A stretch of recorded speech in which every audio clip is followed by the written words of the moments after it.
a very tiny bit of background that is kind of useful. The four of these races are relatively relatively young new racers. They've been racing around in various kind of local, to different degrees, depending on how much money and influence is backing them. But they'll have done some kind of local racing in different kind of circuits and championships, building up their reputation, and they have finally made it to probably the lowest tier of the kind of the official Gravity Rip tournaments. But they have got their foot in the door. It's kind of where every rookie wants to be, because from here you can see your way up to the very top. So they're all kind of new, wanting to make a name for themselves. This is kind of all of them. For all of them, would be their first championship, first time at this level, and it's a short series. So we're going to do it over 3 streams. It'll total 6 races, and we will have see how they do, see how they compete with their rivals, and all that fun stuff. So the 4 of you have all been, you've obviously got your invitations from the teams that you're racing for. You'll have arrived on the planet that's hosting the first 2 races. It's quite like a Arctic-y kind of icy, snowy planet. The races are kind of one's right in the extreme, and it's kind of going through like ice tunnels and snow and dodging polar bears and all that shit. And the other one's kind of more closer to the equator. It's a bit warmer in that it's not just made of ice, but it's still quite an icy, snowy circuit. It's a nice place to kill off the odd useless driver. Killing, you say? Technically, it's fine. Don't worry about it. Driving, you say? So the 4 of you will have received your invitation on where to go, and you'll kind of have your time slot to arrive from. It's kind of mid to late afternoon that you're kind of on planet and walking up and being kind of hustled around into the kind of media area that they all need you to be.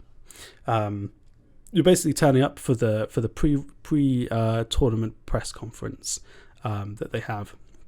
This is a kind of initial thing where they'll take you in small groups, and the interviewers will ask you a bunch of questions, and the fans at home will get their first glimpse at this new crop of races that they're seeing coming through, and decide who their favourites are and who they want to support and who they irrationally decide they're going to hate. It's done in kind of team order. So 2 teams at a time. A team has 2 races, and so 2 teams at a time will be kind of taken in.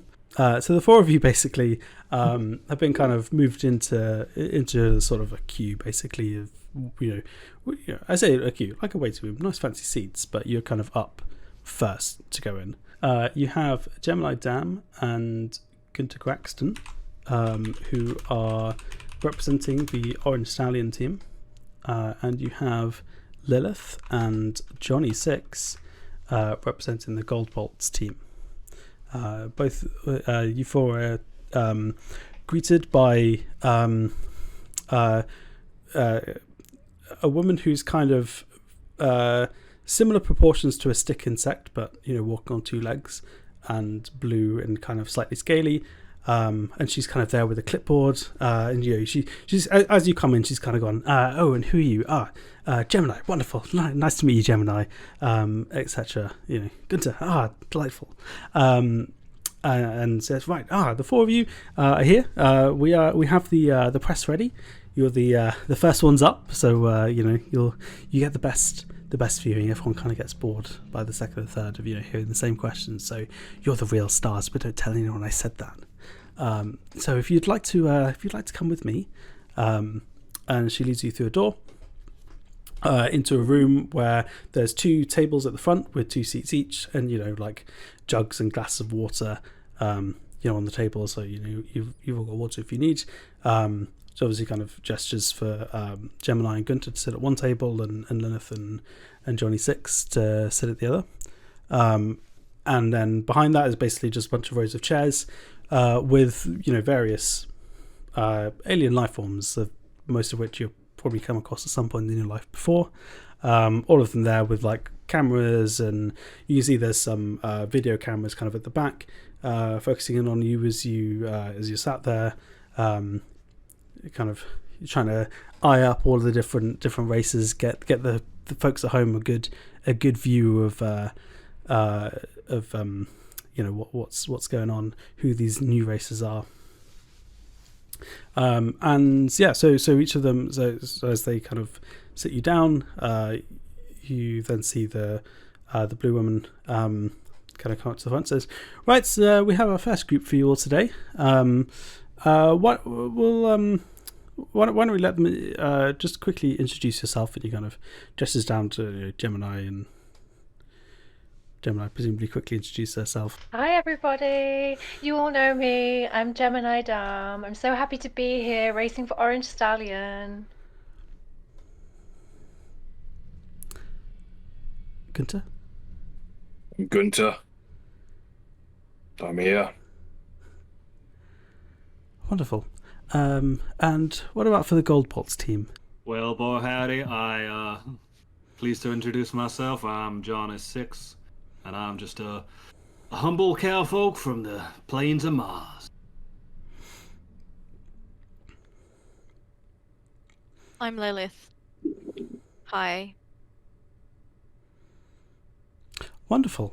So, from the journalists, we obviously have our VIP journalists in the front row. Which of you would like to go first? You see all of them kind of instantly raise their hands, so she kind of goes, okay, points to one at the end, and a human fellow, with a trench coat and a fedora stands up. It says, Gemini Dam. Obviously, you get the first question. You were quite a star in your music career. What made you want to change to the high danger world of Gravity Rip racing? Well, my band, Happy Love Heart Style, was so successful across the galaxy, and we had so many #1 tracks. I wanted to switch #1 tracks in music for being #1 on the racetrack. So I'm here today to prove that I have what it takes to race for Orange Stallion. And we've heard that you've been having some training from someone. Is that correct?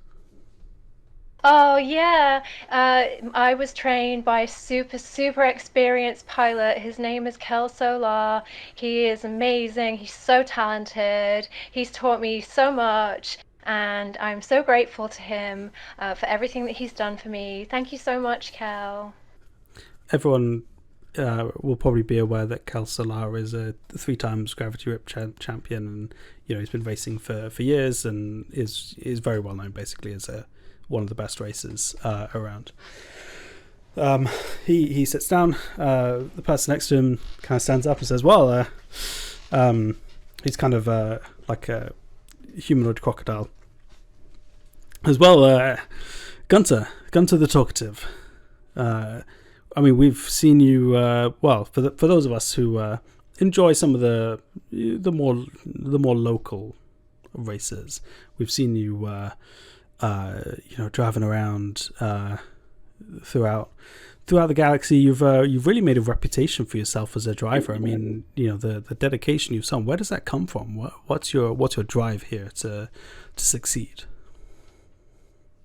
Well, my drive is to be the best. And I drive the Banshee because she is the best. I'm here for the Orange Stallions because they need a big, strong stallion to lead this team. Did you know that banshees are omens of death? Your death. Thank you. And obviously you've you come in with quite the reputation. What are you aiming for here? Are you is anything less than a win going to be good enough for Gunter? Well, I don't mind if I don't win as long as I cause some injury along the way.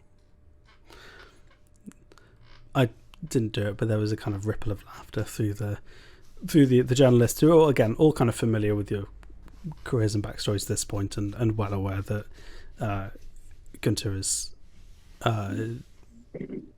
probably killed a few people in the course of Gravity Rip racing with the number of times he's smashed people off the road.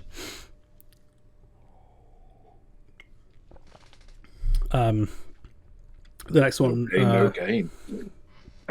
the next one kind of stands up and is sort of a probably the closest, like a translucent squid person with tentacles, and they look at Johnny Six and say, "So, Johnny, you're a little bit of a wild card from our perspective. You know, obviously you've kind of turned up, and you've really made a name for yourself. What's your interest? How did you get into the sport?"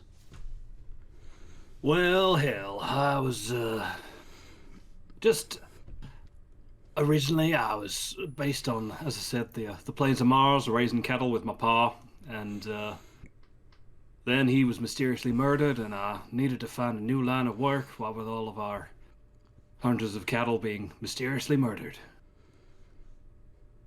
So I decided to try racing, because why the hell not? Fair enough. Sits down, and then a man in a suit stands up. Lilith, we hear that you have some connections to people within the world of racing. Is that really what you're going to talk about? You're really going to ask me about my parents? Well, it's an interesting story for the viewers at home. Obviously with your parents being key people in the Blackball team, but you've chosen to race elsewhere. Why is that? Because they're shit people and everyone knows it. But you didn't think that would be your best opportunity for making progress in the sport?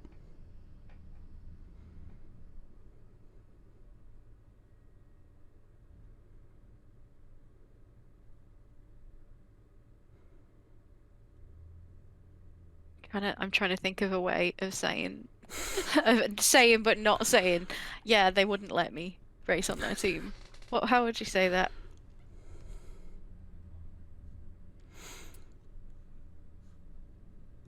Oh fuck, I don't know. This is Luna talking, not Lilith.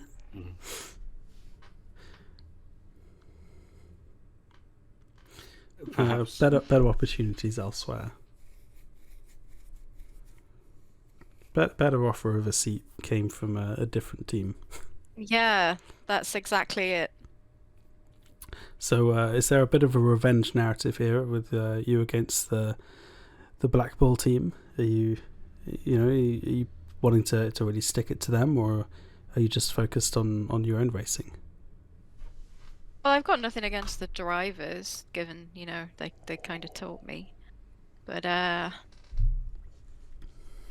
sure would be nice to show Mommy and Daddy that I don't need their help. As you kind of start saying like Mommy and Daddy and that, with that tone, you see like some of the camera flashes going off, like they feel like they've got their story, their angle. The press conference carries on for the press conference carries on for another sort of 25 minutes. It gets less kind of characters explaining backstory and helping a potential audience understand a little bit about the characters, and becomes more inane. So we'll kind of skip to the end of that.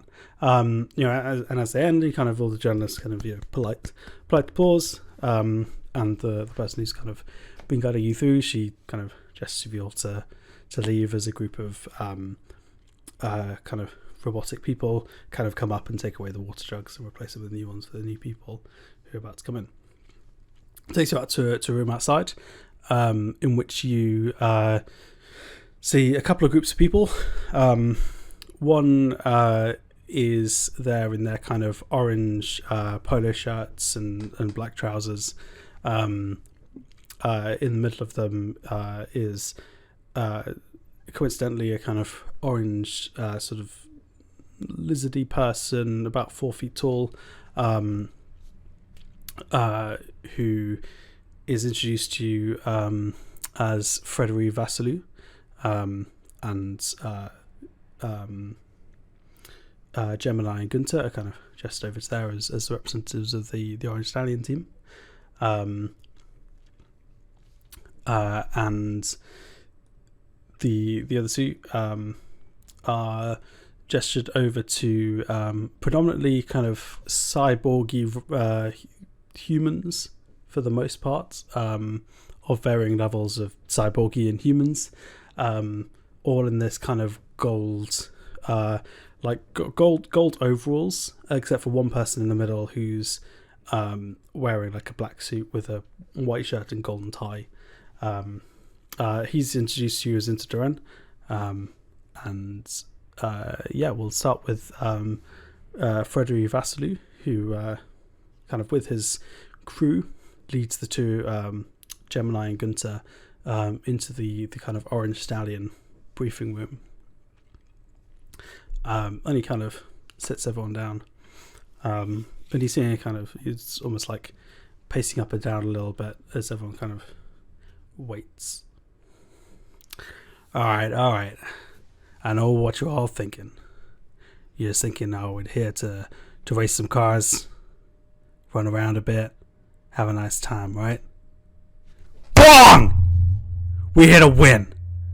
That's the only thing that matters to me. We will win races. That's all I'm here for. That's all I care about. Now, I've got you two in because I think you're my best shot at racing, okay? Gunter, I know what you're about. You're going to smash everyone off the track. You're going to win for us, okay? Gemini, you're here to support. Be a rear gunner. Do everything to get Gunter to win. Do you understand me? We're not walking away from this without a trophy.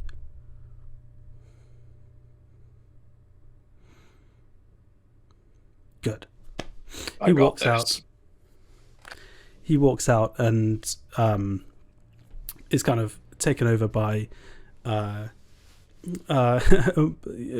person with kind of hint of cat to their features, and he starts kind of talking through the actual like technical stuff of like, okay, here's our first few races on this planet, this is kind of what they're about, and actually doing the technical briefing for the two of you. For Johnny Six and Lilith, you're kind of led through, and you again kind of similar setup. The kind of group of you with the mechanics kind of sit down in your briefing room, in which Interduran kind of looks at the group, says, right, now I know this is a big break for all of you. This is the most important races of your career. You might not survive in Gravity Rip racing beyond the next race. You have to understand that. You have to make the most of it. That's what we're here to do today. And that's all we're here to do. I know both of you come in with interesting backstories. We believe that the two of you are the right options for our team. It's up to you to justify that. And if you don't want to do that, then, you'll be out the sport.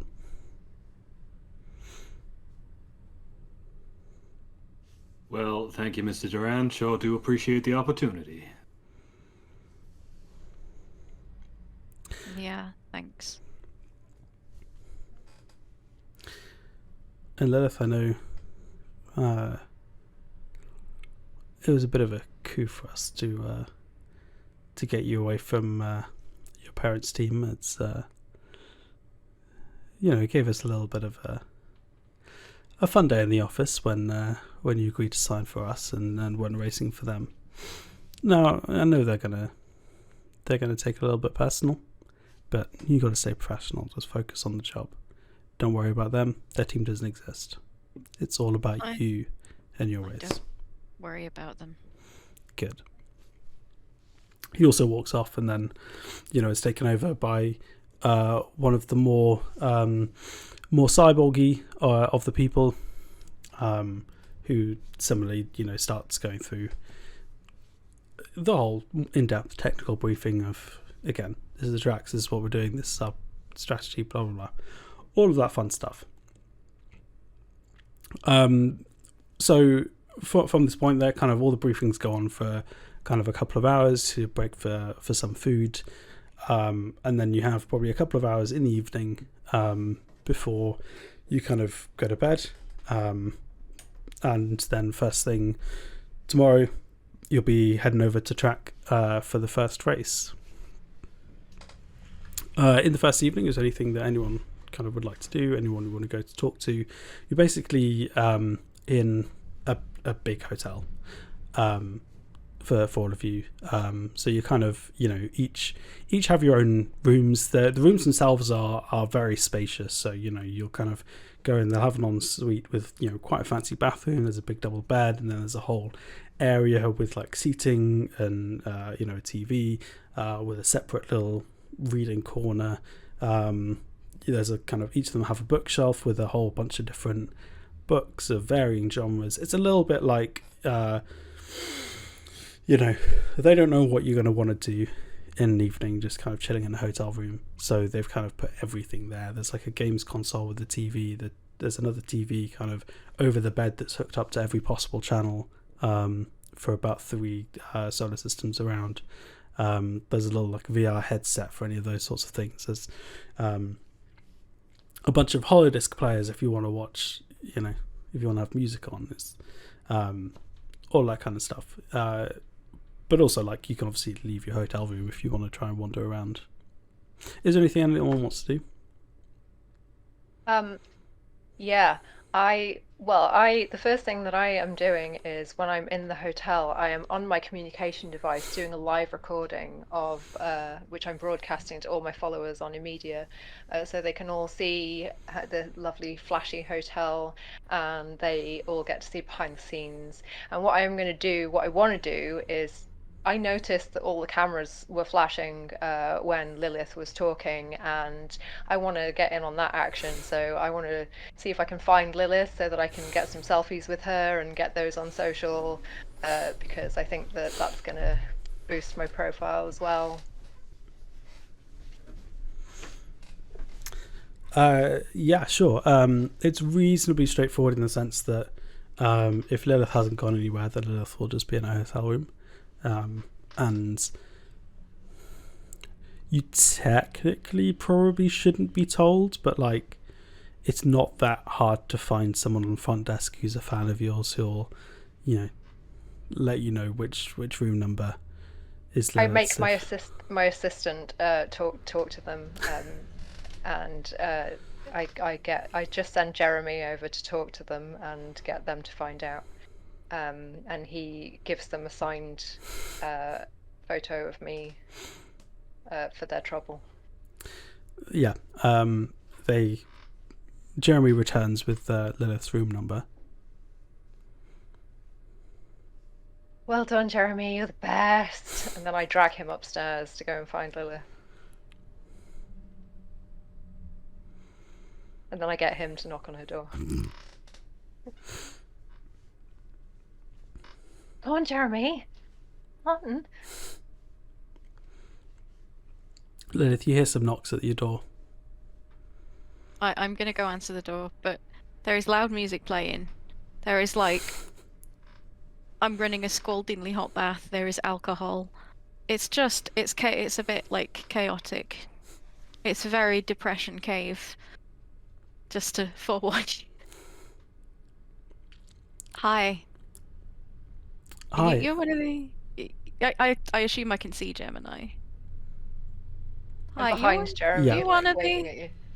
Are you one of the other race people? I presumably know this. Oh yeah, as Tell in, her, Jeremy. Yeah. you, Jeremy, tell her. Yes. Sorry. Well, I'm not, but Gemini is the racer for Orange Stallion. Well, any opponent of a oops. Black Bull is a friend of mine.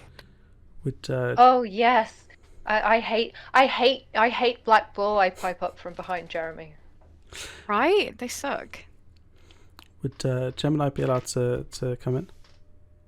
Yeah. That's... I'll give you a privacy if you want, but I'll just be outside if you need anything. Thank you, Jeremy. I say, and I push him out of the way as I go through the door and slam it. Hi, Lilith. I loved your interview. I'm so sorry they were asking you all these stupid questions at the press conference before. The press are just the worst. And I like swan in, and like I'm carrying my sushi and and all my like makeup bags and stuff, and just plonk them on her sofa, and I'm like, so are you looking forward to tomorrow? Yeah. Amazing, me too. I'm so excited. It's our first proper race in the league, and it's so exciting. Yeah. Do you want some miscellaneous alcohol that is definitely cool? Ooh, miscellaneous alcohol, I say. And I have some of my own bottles with me that are like unlabeled bottles with like a soda in them, and I'm like, you could put some in here. Oh. I mean, I imagine that Lilith is definitely drinking like Jaeger bombs, like that kind of energy drink mixed with something. Presumably just not Black Bull mixed with. Oh yeah, not that. Like I'm trying to think of a Prime joke because that's a thing. I have my bottle which has a soda in it that looks suspiciously like Black Bull soda. But if you thought it was Black Bull soda, you'd be wrong, because obviously I don't drink that because I race for Orange Stallion. I only drink Orange Stallion. I would never drink Black Bull. So it's definitely not Black Bull. But maybe you could put some of that alcohol in there. Yeah. Yeah, alcohol and energy drinks. Yes. This sounds sensible. I get excited and then immediately snatch the bottle back after Lilith has put the drink in, so that she can't smell it in case she thinks it's Black Bull, even though it's not Black Bull. I've been broadcasting to my followers all day so that they can see what happens behind the scenes. Do you want to get a selfie? Let's get a selfie together. And I don't wait for her to say yes, and just like get my communications device out and start taking some selfies. And it's very like Wednesday and Enid vibes, like the super pastel me and the super not pastel Lilith. And loads of selfies, and they're already all over the net. They're posted. It's happened. And I gather up my sushi and I say, thank you so much. I'll see you tomorrow. And then I go. Bye. I feel like as Gemini walks out, Lilith is like, she's cool, but like so much energy. Like, it's all those energy drinks. I'm gonna go have a hot bath and dangerously raise my heart rate. Yeah, Johnny will look at the room, look at all this boundless extravagance, and think how wasted it is on him. Call room service and order a bottle of WD-40. And once he's had dinner, he's going to go out and try and find a bar. So there's a hotel bar. Acceptable. Are there any other bars nearby that might be available? No, beyond that, there's mainly people saying, oh, you shouldn't actually leave the hotel overnight. Oh, right. Oh, well, could you point me to the bar then? They point you just like, it's just right, it's literally right there. Thank you kindly. And yeah, just gonna head on into the bar and just see if anything happens, see if I meet any interesting people, but mostly just sit there with like a seltzer water. It's pretty quiet and empty, to be honest. Like most of the races are pretty, at least right now, going into the first race, are pretty just like sat in their rooms kind of doing their prep, and yeah, the mechanics are pretty busy in the garages, like making sure the cars are all ready and stuff. So There's just a guy in like a a white shirt and a red waistcoat just there with just with a glass in his hand and a cloth and just like the glass looks fine. Yeah. Like Standard barkeep. Yeah. exactly. Oh well, hello there. What can I get for you? Well, howdy. I'll take a seltzer water, please. Guy puts it down, makes you drink, hands it over. Oh, And what was your room number? What is my room number? 7325. 7325. Ah, wonderful. Oh, you're one of the racers. Damn straight. Yep. Spent enough time, working in a place like this. You kind of forget, that you're so close to the action and the celebrities. How you all set for tomorrow? Oh yeah, I am about to get a nice early night with a cup of decaffeinated tea. Just thought I'd come sit in a bar and look lonesome for the lulls. Ah, well, yes, it's a good bar for that. It's normally quite quiet, particularly on the first race. After that, some of the drivers loosen up a little bit, and there's a little bit more opportunities to talk to people and whatever. But particularly on the first night, everyone's just so nervous and so uptight about it. But what do I know? I just sit here and make people drinks. Just a side note, Gunter is also in the hotel bar. So he sort of like looked at his room and decided, fuck the room, and walked downstairs and was sat in the bar. And he sort of sat there with like a whiskey straight, like those like tumblers that you get.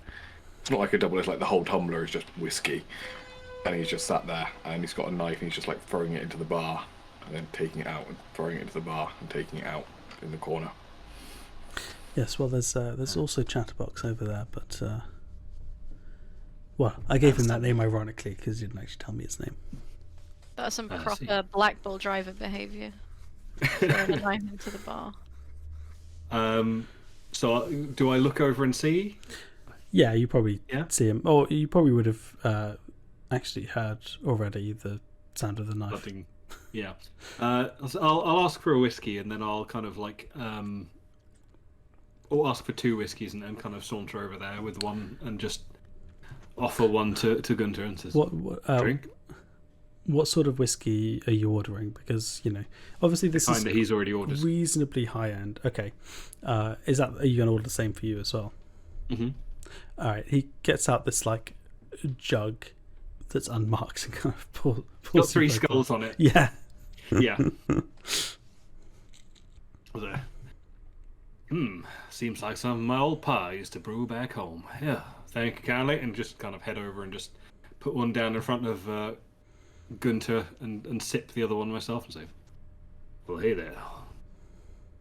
So as this happened, Gunter like looks at the other whiskey that's put down and goes, because they're similar size, the barkeep obviously knows it's like old, he just downs the entire beaker and just throws the glass across the room and then just takes the other one and goes, evening. Evening. Your name's Gunter, I believe, sir. It is. Who are you? I'm John E6. Good to meet you. Make your acquaintance. Pleasure's not mutual. Fair enough. Looking forward to racing against you tomorrow. No, hope your car can stay on the track. Oh, I'm sure she'll do fine. Sure she will. After a couple of brief rebuttals, I think Johnny would eventually get the message, stand up and kind of say, well, good evening to you, see you on the morrow, and just head out eventually. Thanks for the drink. And he downs it and like lobs it, trying to hit the back of Johnny Six's head as he's walking away. So if you could roll a d6 for me. And you want to get it below your theory number. Well, I got it below, but it was a 1. I mean, if anything, that's a crit success because for a chaos roll, you want it to be as low as possible. Oh, thank God. So, yeah, it lands like squarely on the back of Johnny Six's head.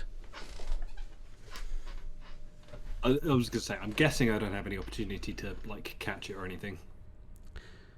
Would Johnny Six have? Well, that's a fair question. So, a glass is heading directly for the back of your head. Would Johnny Six have a way of knowing that's happening? I don't know what cyborgs and robots have. Do they have sensors? Do they have Parking like sensors. he's got a read on the Potentially. situation. Yeah. I mean, it'd be So perfectly reasonable for, a little sensor and you just kind of spin round. I mean, I'll give it a go because I'm expecting something to happen. I'm going to say that seems more like an intellectual reading of the situation. Not an emotional and intuitive reading of the situation. Sure, let's go with that. It depends, like, what's the basis of it? Is it purely emotional instinct that's making you think? Yeah, it's from having sat at the table with a grumpy bastard for the past 5 minutes. Fair, in which case make a chaos roll. That's a 3. That's a 3. That is below your chaos number. Yeah, so I mean the throw from Gunter is like right at the back of your head, which is kind of good news for you because that'd be the point that you've probably got something that just kind of dings if something's about to try and hit you in the back of the head, in your senses, and just kind of spin around and like the glass is like there from your face. I was going to say, if Gunter rolled lower than me, it's probably a case of I turn round and just get it beamed straight in the face, to be honest. Well, the roll is for the accuracy of the throw. Oh, okay. Your roll is for your reaction, right? So you kind of succeeded. So I'm kind of imagining that, like, image of like the glass being like centimeters from your face, and you kind of sit there with it in your hand. Okay, cool. I'll just take the glass and walk out. I just shout as he's walking out. Well, at least your parking sensors are working. Kind of racist. Yeah, I was going to say, robo-racist. Wonderful. And after that, you all have a good night's sleep. Possibly. Or you don't. I mean, I'm not a sign. I can't tell you what to do. So, in the morning, each of you have your own kind of team assigned kind of personal assistant who helps you through the day. So they all kind of arrive and take you for breakfast. Obviously, in your instance, Gemini, they arrive, they talk to Jeremy, and Jeremy then tells you. So you kind of go downstairs. You like previously communicated with them about what sort of thing you have for breakfast. So, and obviously this hotel is very, very fancy, and it's all kind of, it's all custom made for you, right? So you're kind of in your own little rooms, and they kind of just bring out the things that you normally like to have for breakfast, and there's kind of people milling around with like tea and coffee and other intergalactic drinks that give people caffeine. So you kind of get your normal stuff. They all have two kind of chairs on them because your assistant kind of sits with you, except for Gemini's, because Jeremy just steals the seat. And so your kind of team one is just kind of awkwardly sit around. When you're done, they kind of take you to the the hotel foyer. You get picked up in a taxi. That takes you about 2 minutes down the road to where the garages are. You get taken into your individual car garage. You'll have a kind of quick chat and debrief with your engineers about where the car's at, what they're kind of feeling about it, all the kind of normal stuff. There's basically the engineers kind of going through the normal checklist of we've been through this, we're kind of feeling super great about how the car is today. First race in great shape. They're all mechanics that you'll have kind of chosen personally in some sense. Although if you don't actually care that much, you can just get the team to just get mechanics in for you. But so depending on like how attached you are to your car, probably in Gunter's case it'll be like he has his team of mechanics who are also probably equally as brisk as he is, but they know the car inside out, and they know everything about it. Whereas the team mechanics are very, very capable mechanics, and they will keep your car running absolutely fine. But it has a slightly different relationship. Anyway, so anyway, you kind of have your normal chats with the mechanics, as they kind of run you through everything with the track. This track, as I said, is kind of made pretty much largely out of ice, with kind of a track built on top of it. It kind of works its way through a mountain, kind of twisting through tunnels they've carved out, kind of going out up the top, almost like a volcano, doing a couple of loops and then running round back to the start. It's very much a favourite of the race director, not the race director, the kind of camera director person. Like, there's some really dramatic shots you can get of like cars erupting out of the mountain and doing loops and stuff. As a racer, it's fine, but they love it as the opener track because you get some really nice shots. So they'll kind of go through their briefing with you, sit you all down in your cars, get you all strapped in, and you kind of just sat there waiting for a few minutes until you have, you'll kind of see your surroundings disappear in a familiar kind of goldenish light and reappear on a track. You'll kind of get a beep to say this is when the lottery's begun. For the first race, the grid order is determined randomly. So you're kind of sat there and like they fill from the back forwards, right? And obviously the fans don't know which one's coming, so it's very much like the drama for the fans, which car's coming where. Kind of the longer you're waiting, the more you're like, oh, am I going to be on pole for this race? So you're kind of getting zapped off, and you're kind of counting down and going, okay, I think we're past 15th now, 14th kind of thing. And the first of you to appear on the grid is actually Lilith, who will be very disappointed with how quickly she has been disappeared, and is starting in 18th place. Counted down a few more. And Gunter would have liked a better start, but is probably not too disappointed that there's 11 cars in front of him to bash out the way, putting him starting in 12th. Okay. Immediately after he appears, he sees a car painted with the same team colours, as Gemini has been dropped in front of him in 11th place. The happiest of the lot of you, Johnny Six, was maybe starting to hope that he was going to get like a start on a podium spot or even first. Just as he's starting to hope that, he gets zapped up and he's starting in 7th place. Nice. Now, you kind of go through your normal sort of engine fire-up process.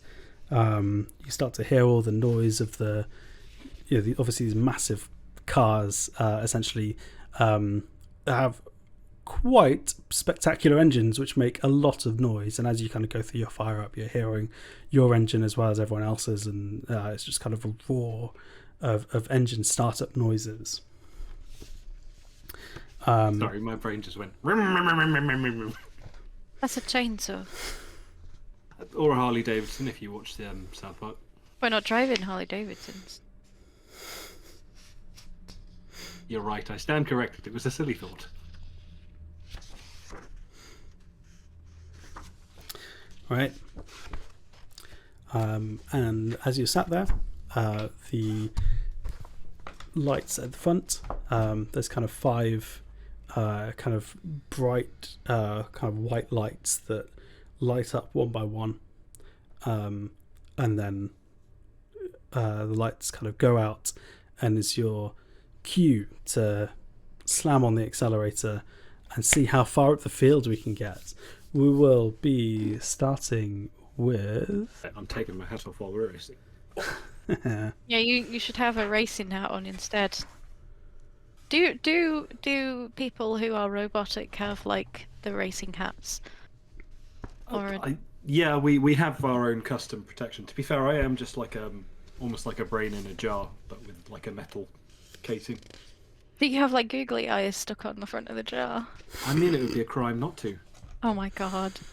Okay, incredible. So we will be starting with the furthest up the field, which will be Johnny 6. So we'll first off see how kind of far up the field Johnny 6 can push himself with the speed of his car. So if you can roll me a d6, Mm-hmm. and we will add your acceleration number to it. Well, that was the worst it could possibly be. That is a 1 for a total of 3. Wonderful. The good news is this game does have a similar mechanic to Inspiration called radical bonuses, with which you can have up to 2 at a given time. And rolling the worst possible option, we will at least give you a radical bonus to make up for it. So on a future roll, you can, after you've rolled the dice on a future roll, you can choose to re-roll and take the better of the 2.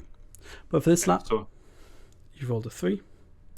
And we will see how much the rest of the track or the rest of the cars in front of you kind of prevent you going forwards. And they have entirely prevented you from going forwards, as that is a 5 on the pushback roll. What I was going to ask, could I have used my existing radical bonus to re-roll that 1, or is it you can't re-roll the first one? That's a good point. You start. Of course, you will start with the radical bonus. Yes, you could. Cool. Okay, you in wouldn't. which case, I wouldn't get a radical bonus, but I'd use my. In that case, I will choose to re-roll, and I rolled a 1 again. Never mind. Okay. But I've still got a radical bonus. Yes. as the result of the rolls is a 1, you get a radical bonus back.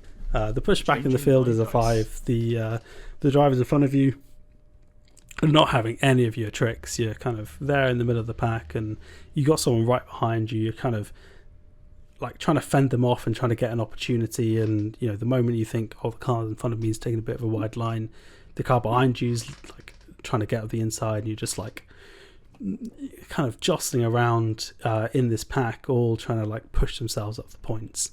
You manage to hold your position, but you don't gain any. Gemini.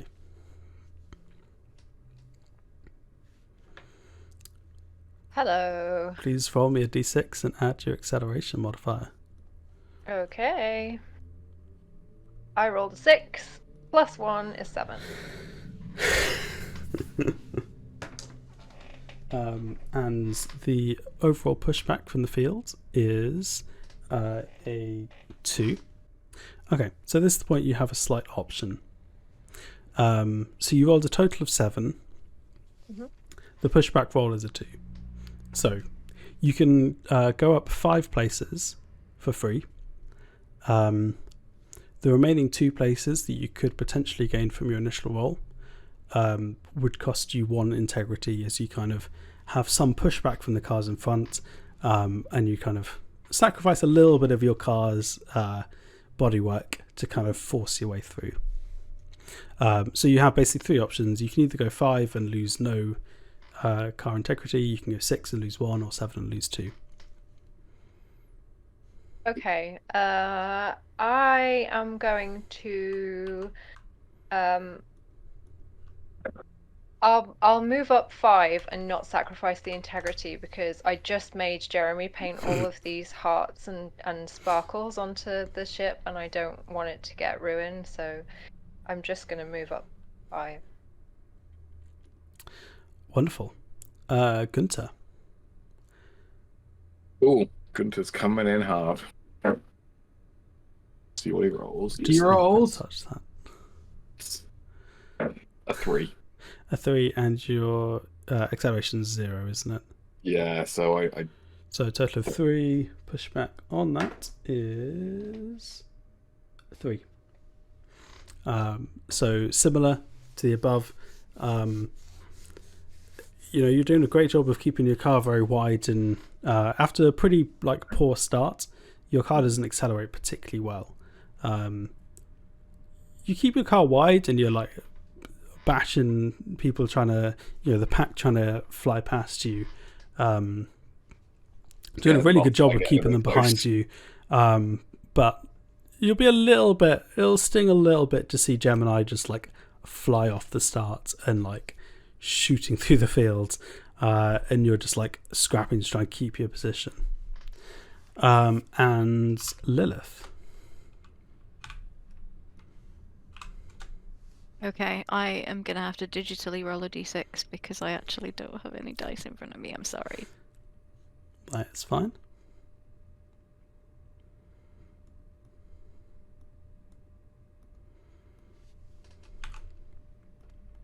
Oh, 6. Wonderful. Plus acceleration, right? Yep. Plus 2, 8. Nice. Pushback is total of 4. So your first 4 positions are free, and then you can get up to 4, and each position will cost you 1 integrity. Oh, that feels like a bad idea. So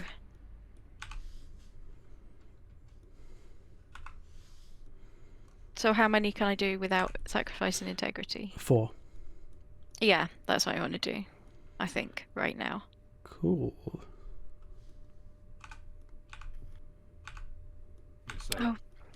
I should have made a note of this at the beginning, but what position is everyone in now? Just double checking that.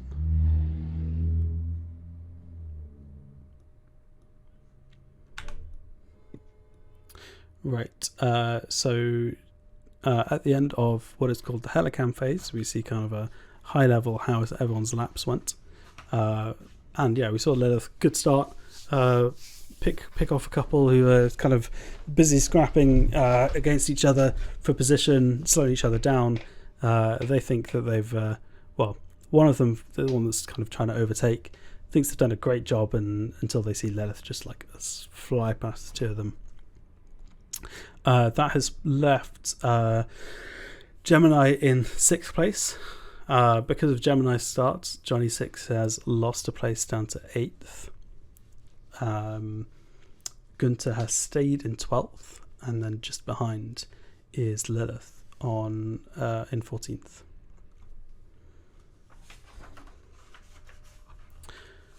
So now each of you have an option for a kind of final maneuver as we get to the last section of this track.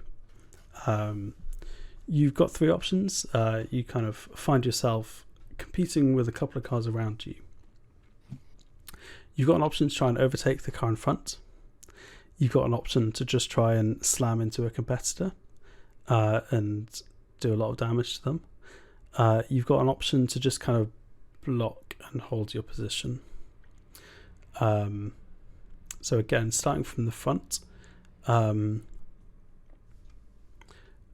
Gemini, would you like to either, as there's no one actually behind you like trying to overtake, would you like to either try and overtake the car in front or try and slam into someone?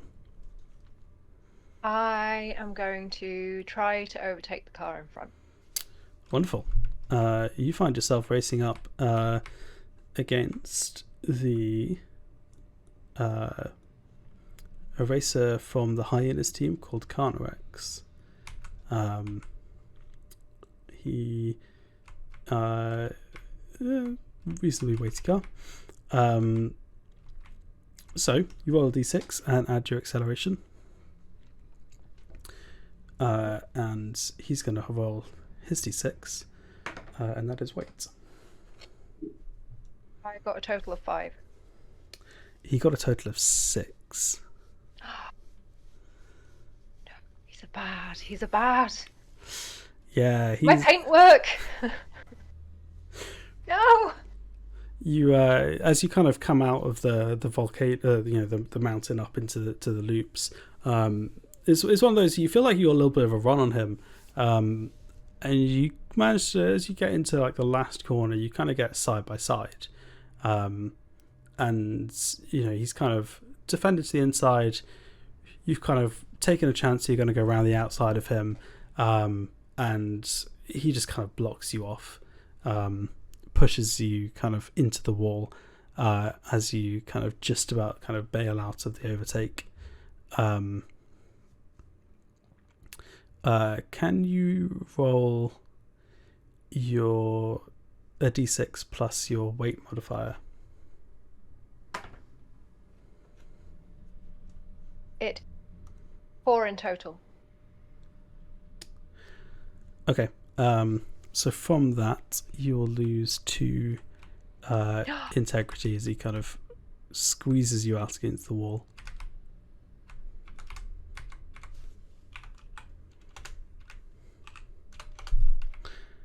Okay. Johnny 6. Okay. So, Johnny 6th, being in 8th position, is going to try and overtake. Sees the honor bounds Credus in front. Yay. So, D6 plus acceleration? Yes. Cool. Okay, that's a 7. Nice. He rolled a 3. Yay. You have a much better time of it. He, you see him as he's kind of making the turn just before going up to, up out of the mountain. He's kind of gone for a bit of a lunge on the car in front. They've kind of shrugged him off, bashed him off quite easily. And you've got a pretty straightforward job, just to take the corner nicely, wave to him as you go past, stick 2 fingers up if you want. Oh, Straight through. no, I would never do something so crass. He just sees me on my little hobby horse controller inside my cockpit. And that takes you back to 7th place. Sweet. And then Gunter. Cool. So, Gunter, his beast of a car, the Banshee, has a very specific design that as I thought more about the character once the stream started. If you think of Grond from The Lord of the Rings. Sorry, Grond from... I mean, that's tourist. It's the, like a the battering ram at ram. Mrs. Tourist. Okay, cool, yep. Yeah, you take I that agree. big... I've just Googled it. Yes, I know what that is. You take that and that is his car with Makes the fire. sense. So he just goes slam into the person in front of him. Wonderful. Roll your d6 and add your weight modifier.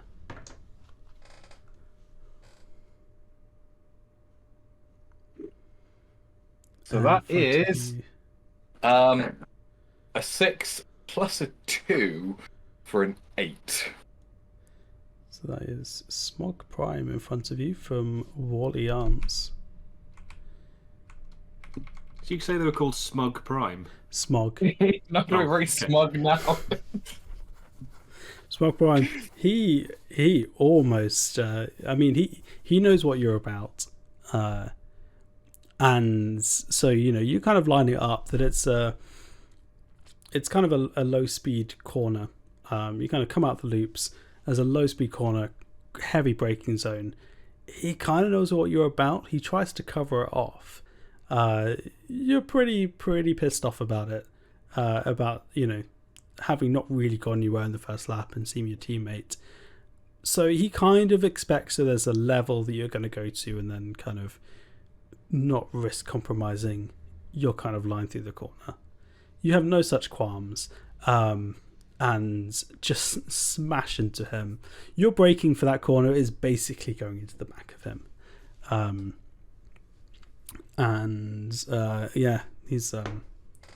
He's not having a very good day there. So Smog Prime. He's not super happy.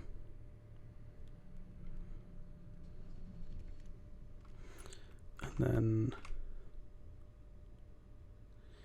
he is going to fall back a couple of places. So he's going to sit just in front of Lilith, with a slightly beat up looking car. Pleased with that.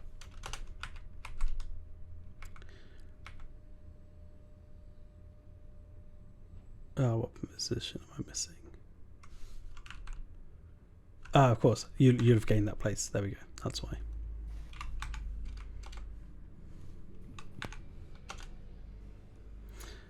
So, at the end of the first lap,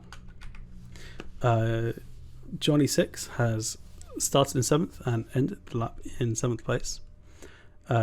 Gemini has actually overtaken and gone up to 6th place. Gunter got a place and is up to 11th. And Lilith has gone up 4 places from 18th to 14th.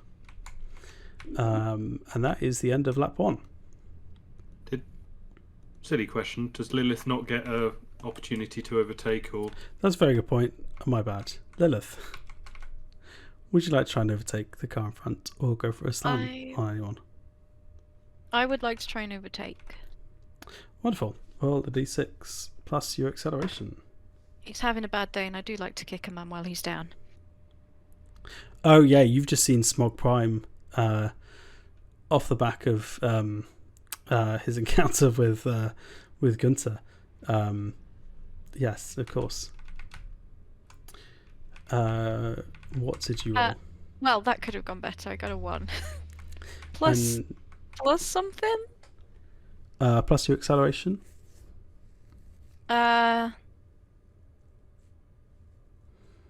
3 then in total.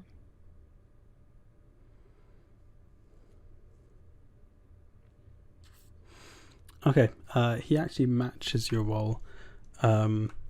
He just about sees you coming, and you kind of think, maybe a little bit naively, that he's going to be going a little bit slower off because of that attack, and just kind of think you're just going to drive past him. He manages to kind of get his car up to speed just enough that you're coming to the next set of corners. He's kind of at enough speed and you can't quite get alongside him. Just have to kind of sit back in behind him as you cross the finish line. To end lap 1. Sorry, now we have actually ended lap 1. That's my mistake.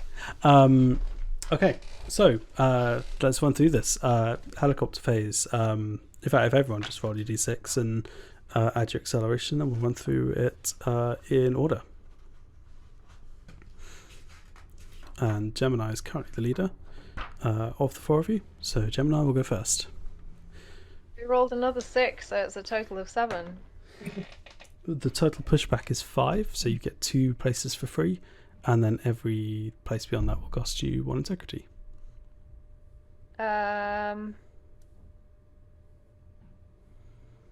Okay, I think I'm gonna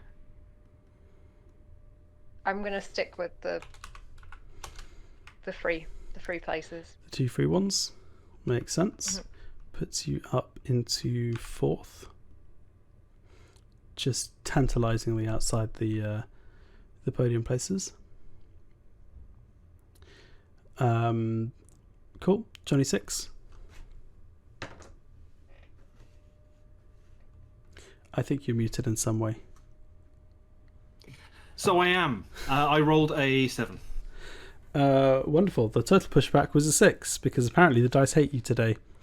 Mother flipper. So, but you have the option. So you get 1 place for free, and then the remaining 6 will cost you 1 integrity. Yeah.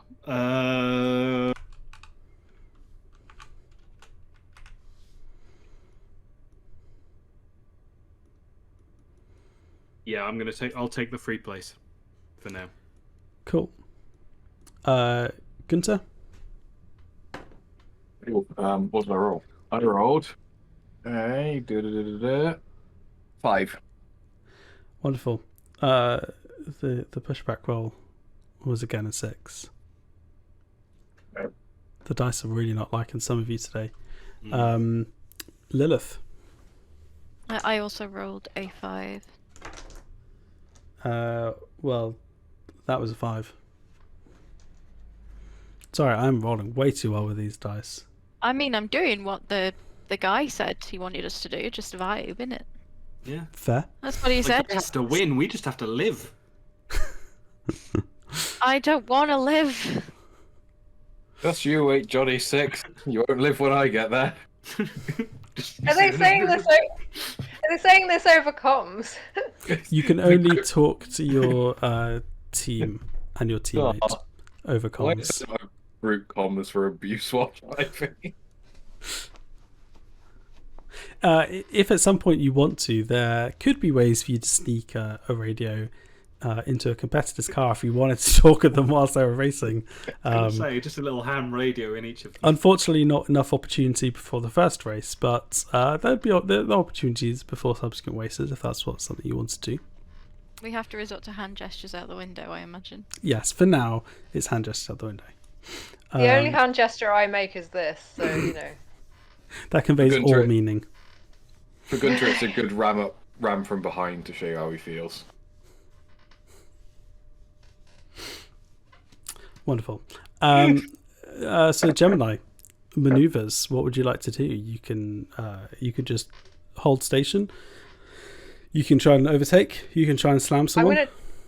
I'm gonna try and overtake. Okay, try and get yourself on the podium. Yeah. So yeah, roll plus your acceleration. It's a 4 in total. Well, lucky for you, you're coming up behind Consequence of the Walliams team, and so you rolled a 2. So as you're kind of, arriving behind him, he's made his own attempt to try and take second place. That's not gone super well, and he's kind of lost momentum as he's going kind of up out of the mountain. And you have kind of come to the situation. It's actually a pretty neat pass. Like, you kind of see him at that corner, get a bit fucked up by the car in front. It's, you just like get my line right, get the acceleration at the turn, breeze past him. Nice and easy. Into third place. Yes, I do this out the window, obviously. He goes for the same gesture but the other way around. I see.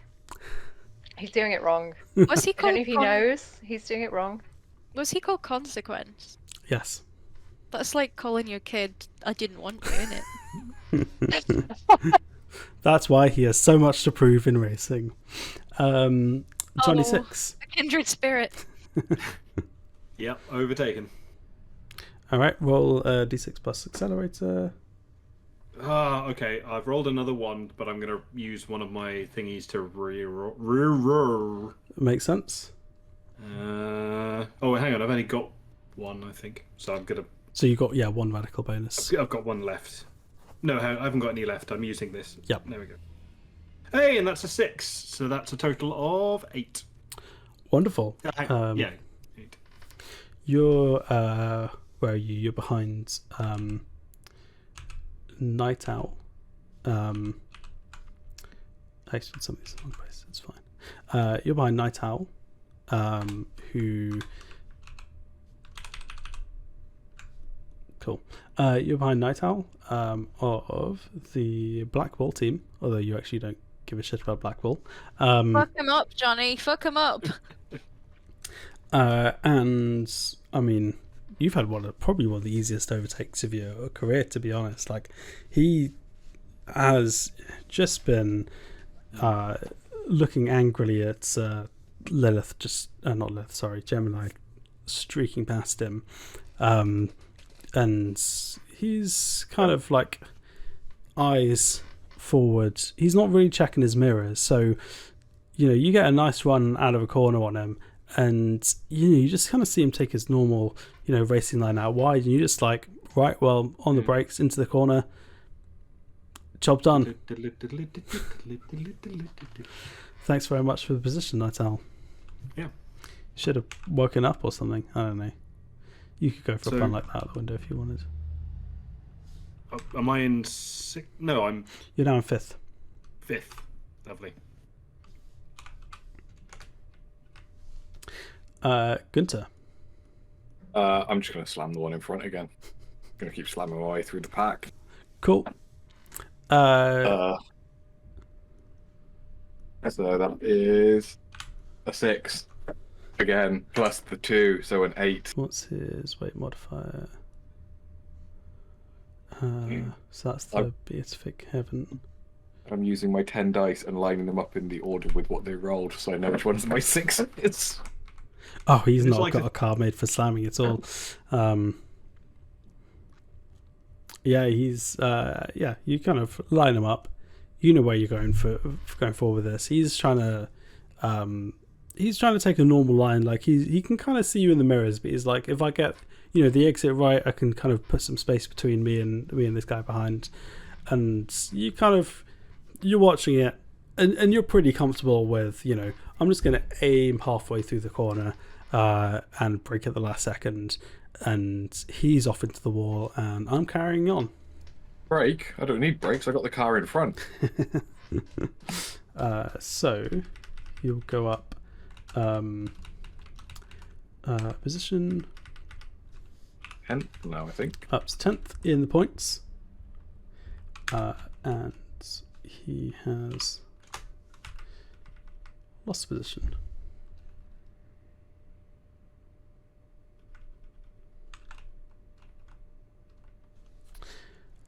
Ready.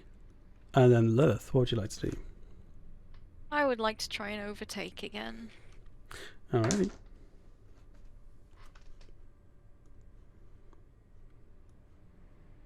I rolled I think it's 6 total. Yeah, 6 total. That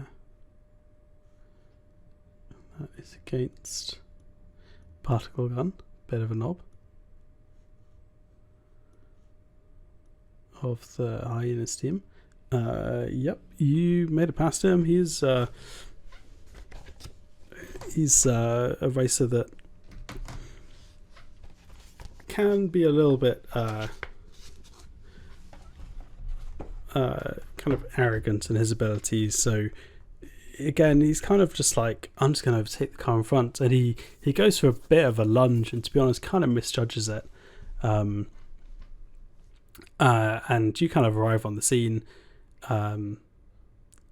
We're carrying just so much more momentum, and you just kind of jink past him. He kind of just at the last minute sees you in mirrors, tries to like drag his car over to the right to block you off, and you're smart enough to be like, I know what he's going to do, and you just kind of go left around him, nice and straightforward. Do a little gun gesture at him, because He's not super happy about that. Oh dear. My heart bleeds. Alrighty, I think I've remembered everyone this time. That is the end of lap 2. We go into our final lap. Gemini in 3rd place, Johnny 6 chasing behind in 5th, Gunter just about in the points now in 10th, and Lilith sitting in 13th, which, if it wasn't for the fact that Lilith was actually trying to win, would probably be the place you'd aim for.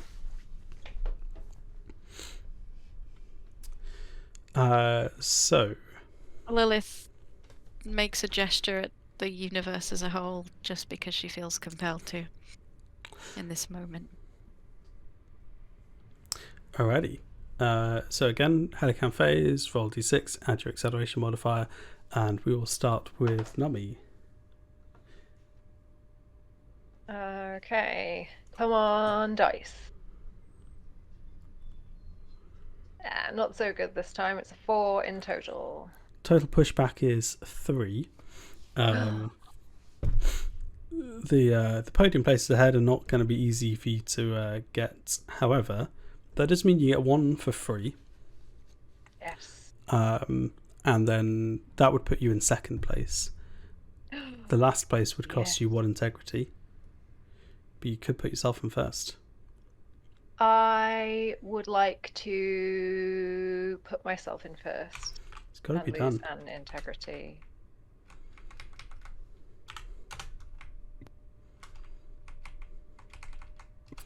For a brief moment, through the front 2, you find yourself looking at some empty road. Let's see if Johnny 6 can do anything about that. What did you roll, Johnny 6? I rolled a 7. And the total pushback is 1. Well, hell. For once. Well, hell. In which case, does that put me in first? Do I need to do anything?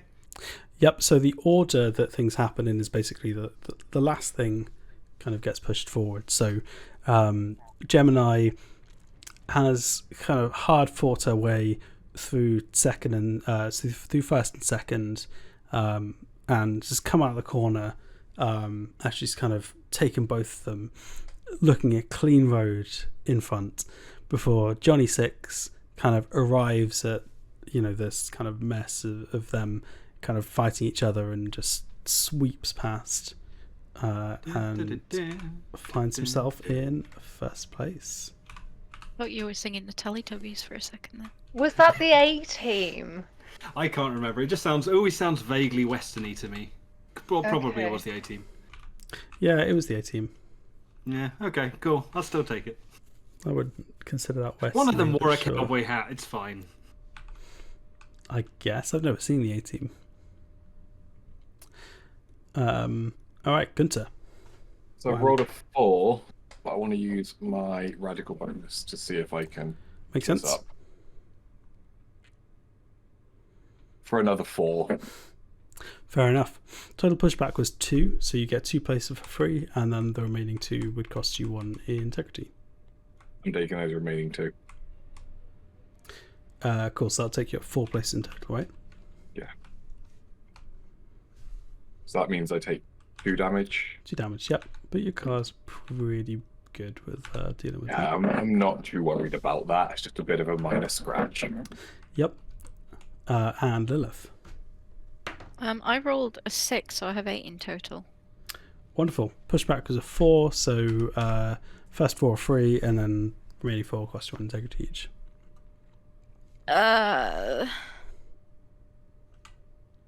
Can I use 2 integrity to go up 6 places, maybe? Yep.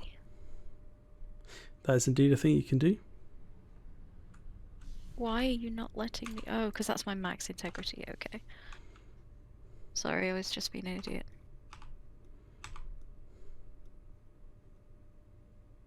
Does that put me in 7? That put you in 7th place. Yep.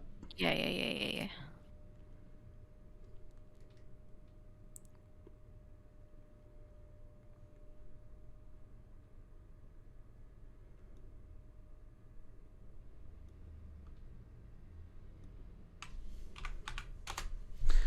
And then last lap maneuvers. So we start with, Gemini and Johnny 6. So the kind of obvious thing for Gemini to do is try and block the car behind, because you can't obviously overtake, or you can try and slam the car behind. Up to you. But presumably... You mean Johnny? Sorry, Johnny, yeah. Sorry. Johnny's It's okay. the We first. look really alike, you know. Wow. Rude. I mean, I was being sarcastic, but yeah. It would be rude. Rude. Listen. No, Uh, don't listen. Right, so the obvious thing to do is try and block Gemini behind you, Johnny. Gemini, are you going to try and overtake Johnny 6 to try and claim back the lead of the race? Yes. Alrighty, in which case roll the d6 and add your acceleration modifier. Johnny, roll a d6 and add your weight modifier. So I seem to remember reading that if you're in first position, you can hold using your acceleration. In the helicam phase. In the helicam phase, you can hold first position using acceleration. Oh, really? That's annoying. In the maneuvers phase, your option is then to try and block. Yeah. Never mind. Okay. Not great.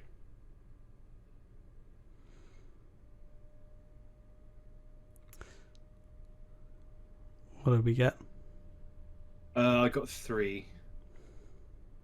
I also got 3 in total, so I want to use my radical bonus and re-roll it. Sure.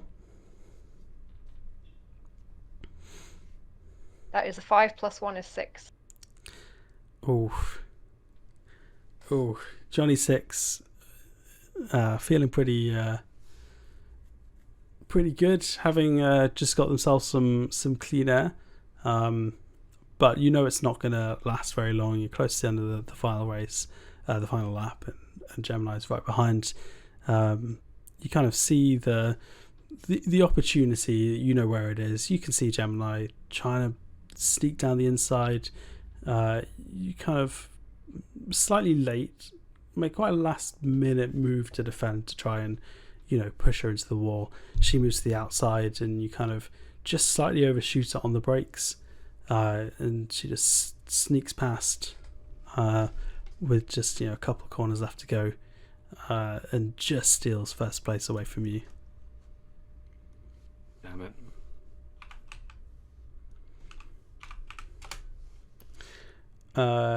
Gunther. This is the... Which phase is it? What might... So maneuver, so you can overtake or slam. Oh, simple answer. You're going to slam the car in front of you. Yeah. Cool.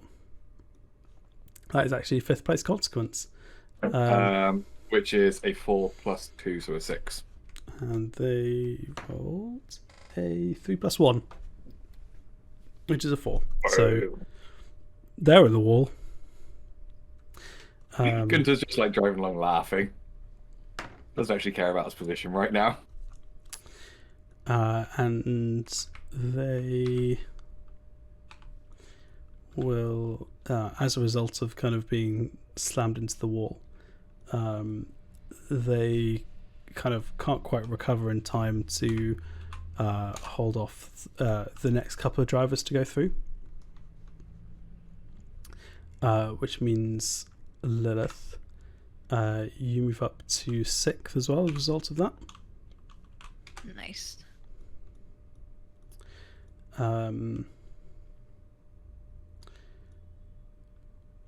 It's just someone else, I think, but I'll work that out later. I think it's you. There we go.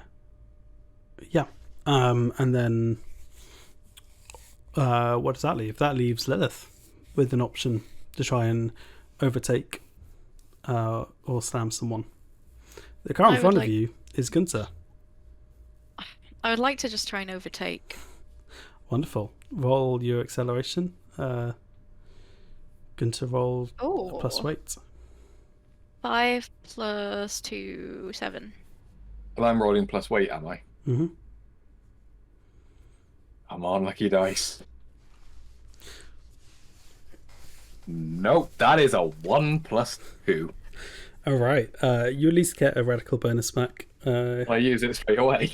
No, unfortunately, for future rolls. Yeah, the one downside of just slamming into the car in front of you is that it does also slow down your momentum as well. So you kind of put this ladder in the wall, and you're feeling a little bit smug until you see Lilith kind of just through that gap. You move over and give the car behind. It's also trying to follow Lilith through. You kind of bash them off a bit, and they kind of cede the position and let you stay through. But you have lost that one position to Lilith. I slowed down to gloat.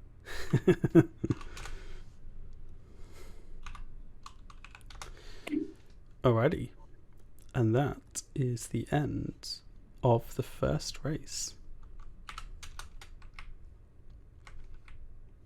Ah, well. 3 people off the road. That's all I care about.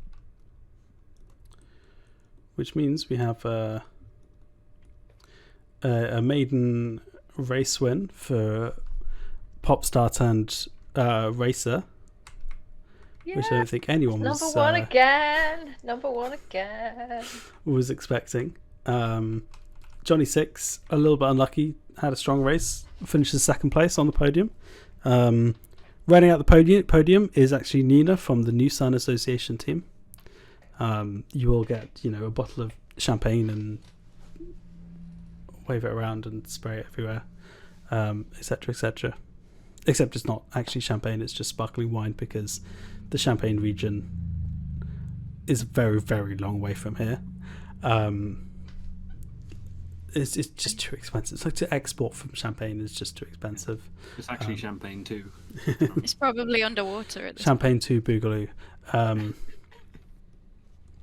And that puts Lilith finished in 5th and Gunter in 6th. It's been a pretty good race for both your teams though, with Orange Stallion scoring a 1st and a 6th place. They're actually leading currently, 33 points, and Gold Bolts with a solid 2nd and 5th. They are in 2nd place, just about, on 28 points, and it's actually the New Sun Association who took 3rd and 4th.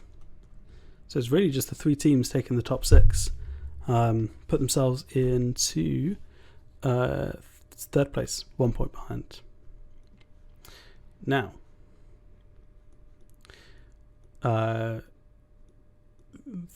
actually, we'll come to that. So the 2 of you that are on podiums, you get your time kind of celebrating. The rest of you kind of go through. There's some kind of general media stuff. Gemini's obviously having the best time. There's obviously all the cameras, all the fans are there. We're watching the podium. You get the kind of generic interviewer coming up to talk to each of you. You hear a standard interview with Nina. They go to you, Johnny Six, next. He says, "Well, Johnny Six, it was a great race from you today, but you just couldn't quite hold on to the win at the end." Yeah, that's surely true. I was just quite simply outperformed by the young lady over there, and just kind of like gestures to presumably where Gemini is surrounded by other journalists and reporters. So unlucky, but I'll try again next time. Well, we obviously really enjoyed seeing some of your overtakes out there. We'll be hopefully seeing some more from you from the future. And Gemini, I mean, the number of number ones that you've scored on the charts, and now the number of number 1 on the race, that must feel it must feel very good. It feels amazing. I'm so happy. I couldn't have done it without all of my fans, all my Geminites. Thank you so much for supporting me. I'm so happy to have won the race for Orange Stallion, and I'm so looking forward to the rest of the season. It was amazing. Thank you so much. Well, thank you very much. And you kind of get left to your celebrations, and kind of post this, then you kind of get sort of teleported back to the sort of race, the paddock area, and each of you again brought into team briefing. You kind of go through a debrief. Your old friend Freddie is there going, "Well, this wasn't the order that I was expecting you to finish in, but we got to win, and the most important thing is next race we get another win. We're in 1st place and we aim to stay there." And then he walks out, and then the engineers kind of do the actual debrief of the race and boring details. He sounds like a right cunt. Right? Yay, capitalism. I mean, yeah, Carries on. but it's fun. There's Fun to find play. a knife in his neck. And the 2 golden bolts. What's his face? Duran. Into Duran. Duran. Mm-hmm. He sounds Comes also out singing Rio. Well, obviously, fantastic work getting yourself a podium. For the team, we're in 2nd place. It's a good start. Enjoy the race today. Next race, we'll get that win. Thank you. I'd just like to say that my compatriot here did a far better job than I did. In terms of Thank you. That Advancing. is That should be technically- recognised. that is technically true. I will admit that. But well done on your podium, Johnny, as well. Thank you. Yes, well, Thank you very much. that's fair. I mean, I think we've seen good racing for both. You've seen a good result, seen a good podium, seen some pushing through the pack. Obviously, the race are only going to get tough from here, but I think we're pleased with how we started. I think everyone's kind of excited to see how you deliver, and we'll get that championship away from Orange Stallion next race. I assume he says we because he is one of 2 Durans. He says we because he likes to think that Twist. he has some input in how the team performs. But one of the Durans. There are several. The full band name was Duran, but they thought it was a bit unwieldy. Duran to the power of Duran. Yeah, exactly. See, the way I was going to say, the way I heard that from Luna was, I say, of course, one of the Durans, for she has several. That's exactly what I could hear myself saying it. Sorry. It's always like David Attenborough's stand up. And here we see one of the Durans. Anyway, I can't do accents or impressions, but that was we'll just agree and pretend that was David Attenborough. I will say, out of character, the good thing about doing a sci-fi thing is that you can basically do any accent you want, and if it's a bad version, it's like, well, it's in space, like thousands of years in the future. Yeah. Like, you can't prove to me this accent won't exist in thousands of years. So, anyway.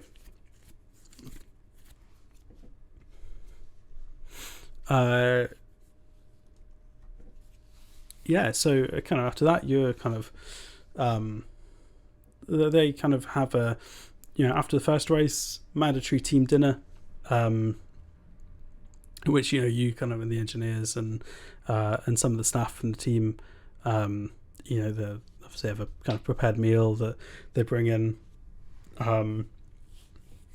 Gunter, I'm assuming it's basically half the table is you and your engineers just sat eating in silence, whilst Gemini and would Gemini have like her own, like a specialist group of engineers, or would you kind of just got the team to recruit engineers for her? I feel like she'd have team engineers.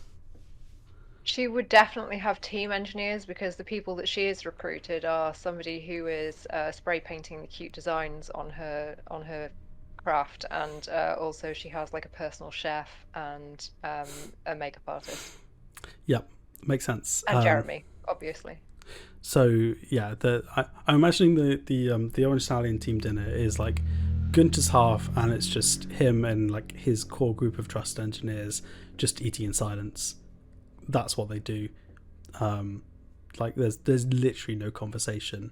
And then the other half is like engineers, half of which are kind of fans of Gemini, or like their kids are fans of Gemini, and they're all like just like fawning over Gemini and like occasionally eating, and trying to get things signed for their daughter, and trying to get things signed that's definitely for their daughter and not just for them. Gunter doesn't even eat with his. He like takes his meal and sits inside his vehicle and eats it there. There's not a lot of room in like cockpits, is there? No. He doesn't care. I'm kind of imagining then that like the engineers just like, because like the engineers presume they're kind of different specialists, right? They kind of know, like one of them will be specifically for the engine, and one of them will be kind of like on the bodywork, and like I'm imagining that they probably similar then probably just take the food and just like they're just working on the car and like just shoveling food in their mouth, like they sort of eat their dinner or their food, and like they're not working on the car while they do it, but they're sat next to the respective area of the car, all looking at the car, not at each other. I'm assuming the Gold Bolts is probably a bit more normal, as a team dinner where people have normal conversations. So after your kind of respective team dinners, you kind of again find yourself in the hotel. Presumably you'll kind of initially go into your rooms. Johnny Six, as you enter your room, there's kind of like a little note from the cleaning staff to say, we've done the cleaning kind of thing. It's not like a note, it's like a card, right? That they kind of will have done the cleaning for the room that day. As you probably kind of idly pick it up, you notice on the back is a handwritten note that just says, "Oh, well, that's nice. Meet me at the bar at 9. Oh, there are so many ways in which this could go wrong. There's a couple waiting there that saw you from across the bar. Yeah, they liked my vibe. Yeah. Just no what to say. Yeah, anyway, I'm going to leave my pristine room, which literally was pristine from the night before, so I'm not entirely sure what they cleaned. But to be honest, they were probably quite happy because some of them are probably much messier than yours. And they're probably quite happy to kind of go in, give it a quick dust, a quick making the bed if that hasn't been done. And oh no! I just stood in a cupboard for the evening. Okay. Like everything should have been as it was. Just fair. I have an important question about my room in a minute. Sure. And Gemini, you hear as you kind of go into your room, you're kind of there for a little bit. You hear a knock at the door. Presumably, you sent Jeremy to open it because. Of course, I sent Jeremy. I don't even need to send Jeremy. Jeremy knows. Jeremy just goes and opens it. Yeah, he kind of opens the door and says, "Oh, yeah, okay. Give me 1 sec. Gemini, it's Chet Everglide has sent his assistant to. He wants to talk to you.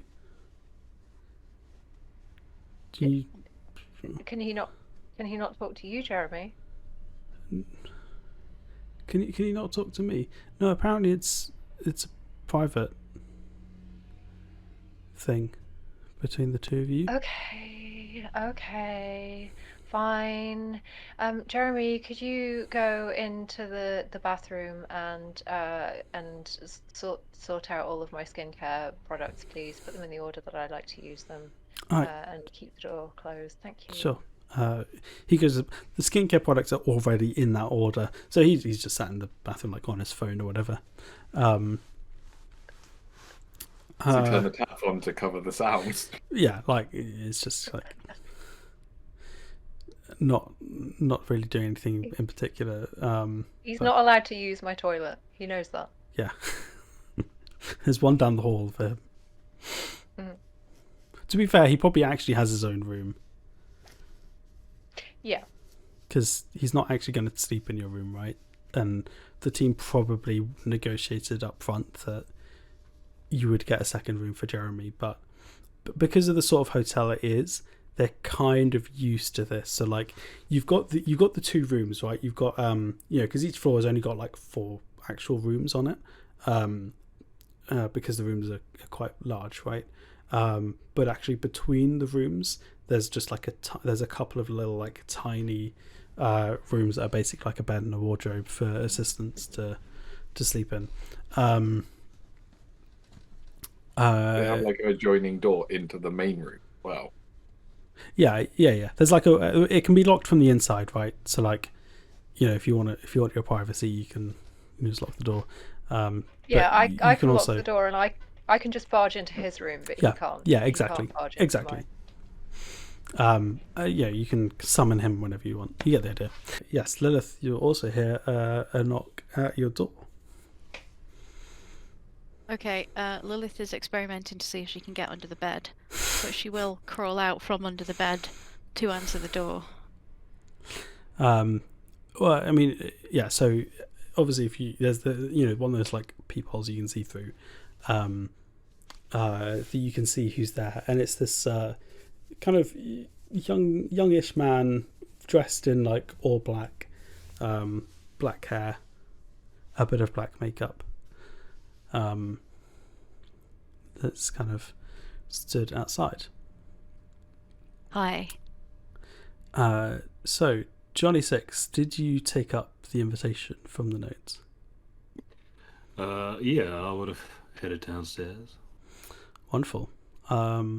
As you arrive, kind of sat in the corner with 2 glasses of whiskey in front of him, you can see a person kind of sat there with, like similar like cowboy hats, kind of like down over his as he kind of sips the whiskey, and there's kind of a chair opposite with a glass of whiskey in front, and he kind of gestures to you as he kind of sees you come in. Presumably you kind of come in, you kind of scan around and like, okay, who was this from?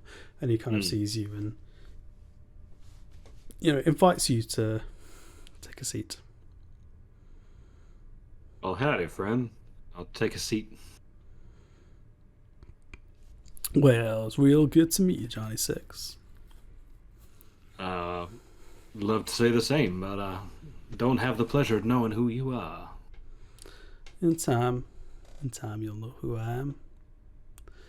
For now, How mysterious. well, sometimes it's just fun to play a bit of mystery. Speaking of mysteries, I hear you've been you're here for one of your own. I would neither like to confirm nor deny that speculation on your part, seeing as I know so little about you, but please go on. Well, it's just that I was watching your interview. I hearing the story you tell, and it seemed mildly familiar. Where I'm from, I used to know a guy. He was an interesting fellow. None of us really knew what to make of him growing up. He was an odd person, but nice enough that no one really took any issue with him.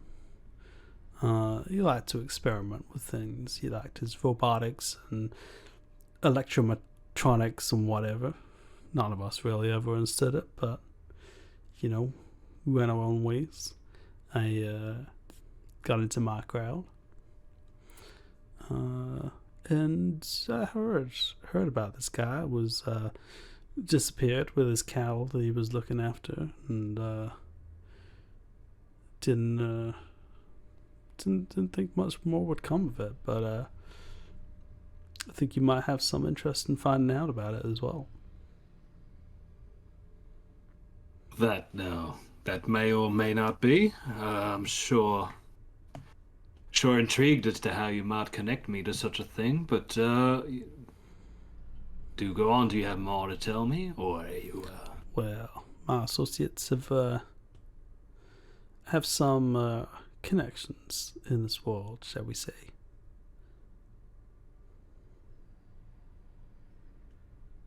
That's incredibly vague. Well, when you're in my line of work, it doesn't pay to be specific about what you do. I'm sure you understand the world that Gravity Rip Racing lives near, in the sort of world that doesn't advertise who they are. Oh, you mean the seedy crime underbelly, right? Yeah, the things that we don't say out loud. You'll forgive me, son. Subtlety isn't one of my specialities. Well, And you just see one of his googly eyes drop off into his lap before he quickly affixes it back to his faceplate. here's the thing. I might have some information. I think one of the teams, the family that they're connected to, I think they had something to do with it. Here's the thing, though. It would take someone reasonably high up in the family to come down all the way down here to give us an opportunity maybe to find out. They do have their own record systems that they keep and their own notes, so we might be able to get access to if the team does badly enough to warrant them coming down to, slap some people around, try and make the team do better. I see. And what is it you want me to do? Well, I think we have a shared interest, of course, in finding out. Now, you know the team, the Hyenas? I do now. I mean, you did before, but yes. I know. As Kirby, you do now. I surely do. I believe it's the family that's behind them that might have been connected to your prior's disappearance. If we can, I think in your interest, if you want to find out more, best thing you can do is keep them as low down, keep them at the points. If you can take one of them out of the race, the worse they're doing, the quicker someone high up in the family will turn up and try and slap some people around, try and shake things up to change their team's fortunes, and that could be our opportunity to strike. I see. And I assume you have some kind of evidence. I mean, no offense, friend, but you could just be anyone showing up and telling me that your rivals are somehow my worst enemies and I should be taking them out for you. I could be anyone. I see. So no proof. I'm supposed to take you at your word. Well, it's entirely up to you at this point. I mean, I'm not exactly going to get my credentials out and prove it, am I? It's not really a world where we do that sort of thing. Here's the thing. If you want to find out more, this is your best lead. You want to go your own way and try and find things out by yourself, that's fine. That's your choice. I can't make you do anything you don't want to do. So you can you can choose not to take me up on this offer. I'm not doing this for the organization that I work for. So see, they're not making me an offer I can't refuse. How should I go? Well, I was just going to say that, I can't prove to you. I can't, but I'm not going to make anything bad happen to you if you don't do it. It's in both of our interests, I feel. If you want to take a different route, you take a different route. Well, I appreciate your candor, sir. How do I reach out to you in the event that we need to make contact once again? You'll hear from me. He finishes his drink and gets up and walks off. I had a feeling you were going to say that. I just tip the hat as he leaves and do not drink the drink that he's had in front of me. He was secretly very pleased that he got to leave on a line like that. Nice. Gemini, as you kind of send Jeremy away into the bathroom, you see a woman who's quite kind of well dressed, kind of blazer shirt type look, looking very corporate and professional. And behind her is a kind of slightly oddly dressed man, with kind of very floppy hair all over the place, that you're very familiar with as Chet Everglide. Chet Everglide being the protege for Kelsolar. I realised that from the first race, he finished 11th outside of the points. He doesn't look very happy. Very, very kind of angry face after the first.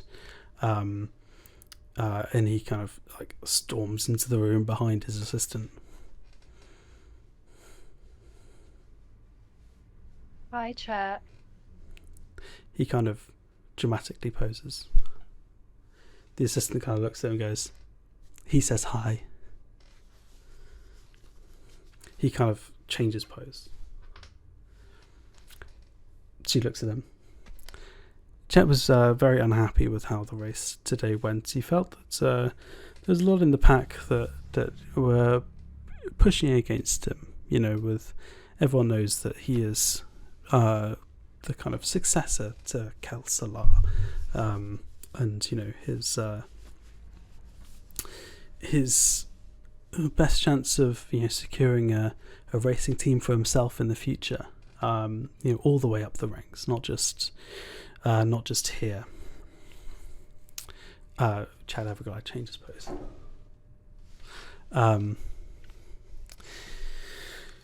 He really feels that you going on to win the race is a little bit outside of the agreement that you had. It was supposed to be Chet that won the race, and you were supposed to be helping him win races, not taking the top step of the podium yourself. That wasn't what you'd agreed.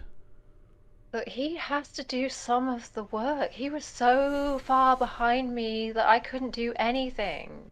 He needs to be at least near to me, or how can I help him? I can't drop back and then him come first. He dramatically poses. I mean, you can drop back and help him. That is the whole point of you being here. That's what Kelsalar brought you into Orange Stallion to do. Is make to him win when he's so far back. I'm only one place. He again.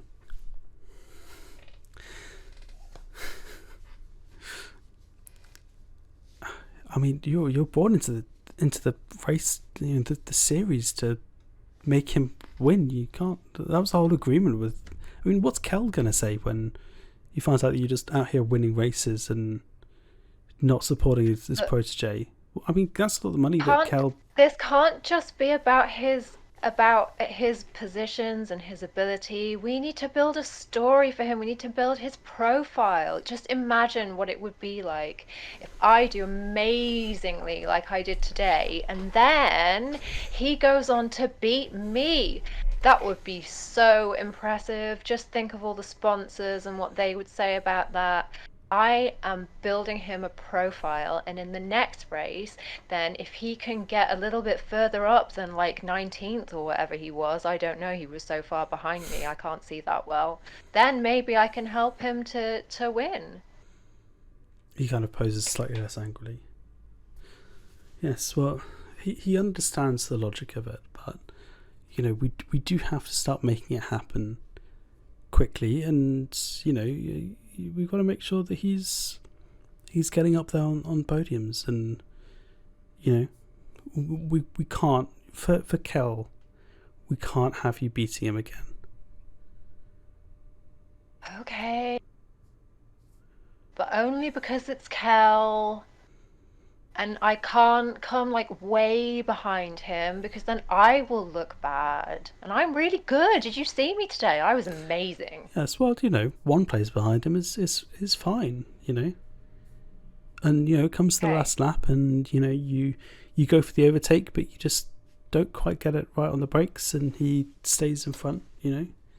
It's the sort of. Hey, but Chet, you have to go fast. You have to go faster, Chet. Do you know where the accelerator is? Do you know where it is? Because you need to press it harder.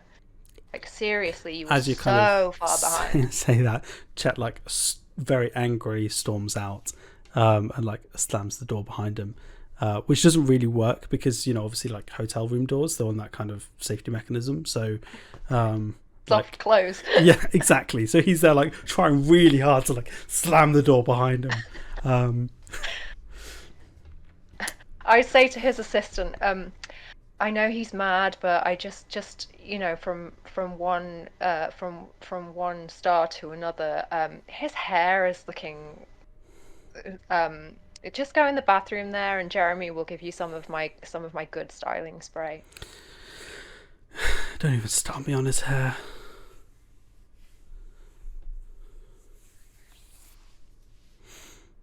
It's the least of our worries right now. No, it was bad. It's definitely not the least of his worries. I mean, racing well is we'll work out his hair if he wins a race. How about that? Okay, sure, sure. Don't say I didn't offer when the photos are bad and he looks bad. You can't Well, say I didn't try and help. he's not getting any photos right now. Well, it's a good job with that hair. Yeah. We'll get him up the order, and then we'll sort out his hair. And then I'll get a new job. I probably won't get a new job. Fuck. Oh, anyway. Nice to meet you. Are you in a union? A ghostly voice appears to just kind of and walks out. As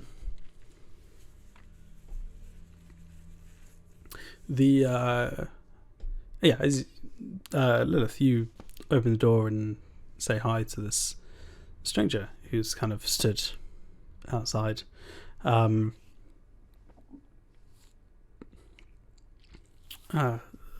is it? It is. Hi. Hi, nice to meet you.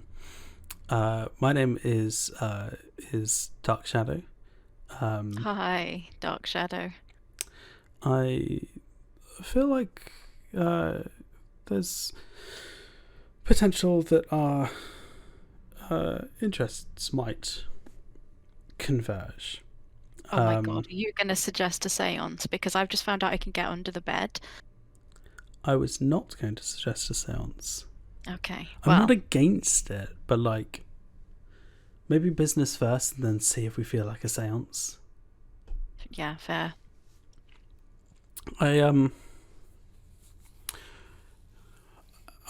have, yeah, well, I suppose we've never kind of come across each other, but I'm Kirby, a I racer. saw that eyebrow raise. I'm a racer, and you know I was actually in the Black Bull driver development program. Oh, until right. That fucking prick Night Owl turned up, looking apparently more gothy than me, fitting a vibe, all of that bullshit, and he stole my seat. But you know, there's potential, for revenge. Yes. I imagine he looks like the Duolingo owl. I don't know why. I think you said night owl. But like, yeah. Imagine the Duolingo owl. But goth. But goth, yeah. With the emo side fringe. Yeah. That's night owl. If I have since leaving then I've stayed in racing, and I've made contacts who have some interest in also Night Owl not doing particularly well on track. So if you manage to slam Night Owl on the track. Right. I realise the language, specifically on track. Yes, if you take out Night Owl, if you smash He'll be getting into him, fucked over enough by the owners of Black Bull, I'm sure. Ram him. Yes, if you just if I just smash him, yeah. If you just smash Night Owl on the track, there'll be good money in it for you. Make sure you take a blanket. It's a bit cold out there at this time of night. It's an ice track as well. Yeah. It's not a cemetery, but did you know that Mary Shelley lost her virginity on her mother's grave? Like, how is any goth going to live up to that? Sorry, complete And then side introduced note. science fiction, or invented science fiction. Well, didn't really, but anyway, yes. If you would, would this be an arrangement of interest to you? It would somewhat be ruining your parents' team's #1 driver, and at the same time, probably quite cathartic for you, and also would get you money. Yeah. Plus, it's reckless, and I do like a bit of recklessness. Would you like some Fiend energy drink mixed with Jägermeister? Yes, my favourite drink. Yeah. I'm just handing you like a can and a bottle. Just knock yourself Just like out. just pause into math at the same time. Alrighty. Anything anyone else would like to do?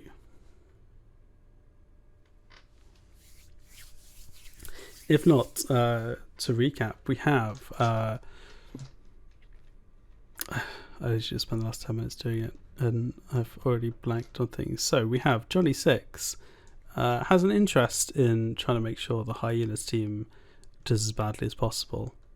We have Gemini. His whole deal is to try and get Chess Everglide as far up the table as possible.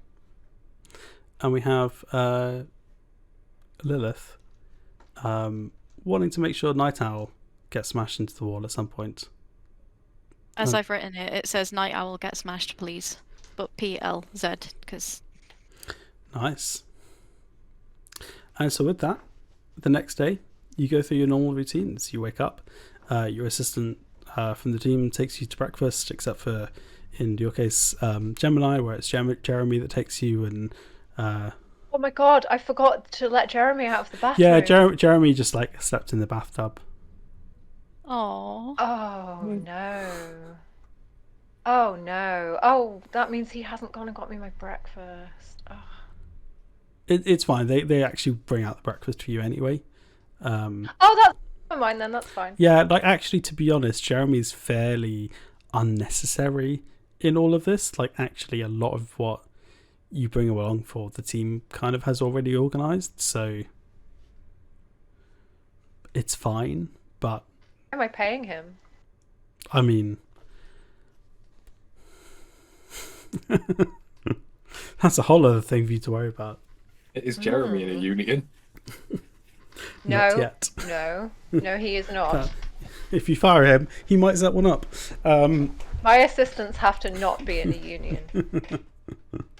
So yeah, you go through your normal breakfasts, your setup, your morning briefing from the engineers, seated in your car, and strapped in and ready for the race. Now, first race was done just on a random order, kind of just on lottery. From second race onwards, we are going in reverse championship order. So you can see Gemini in first place. We'll be starting the race in last. Johnny Six in 19th.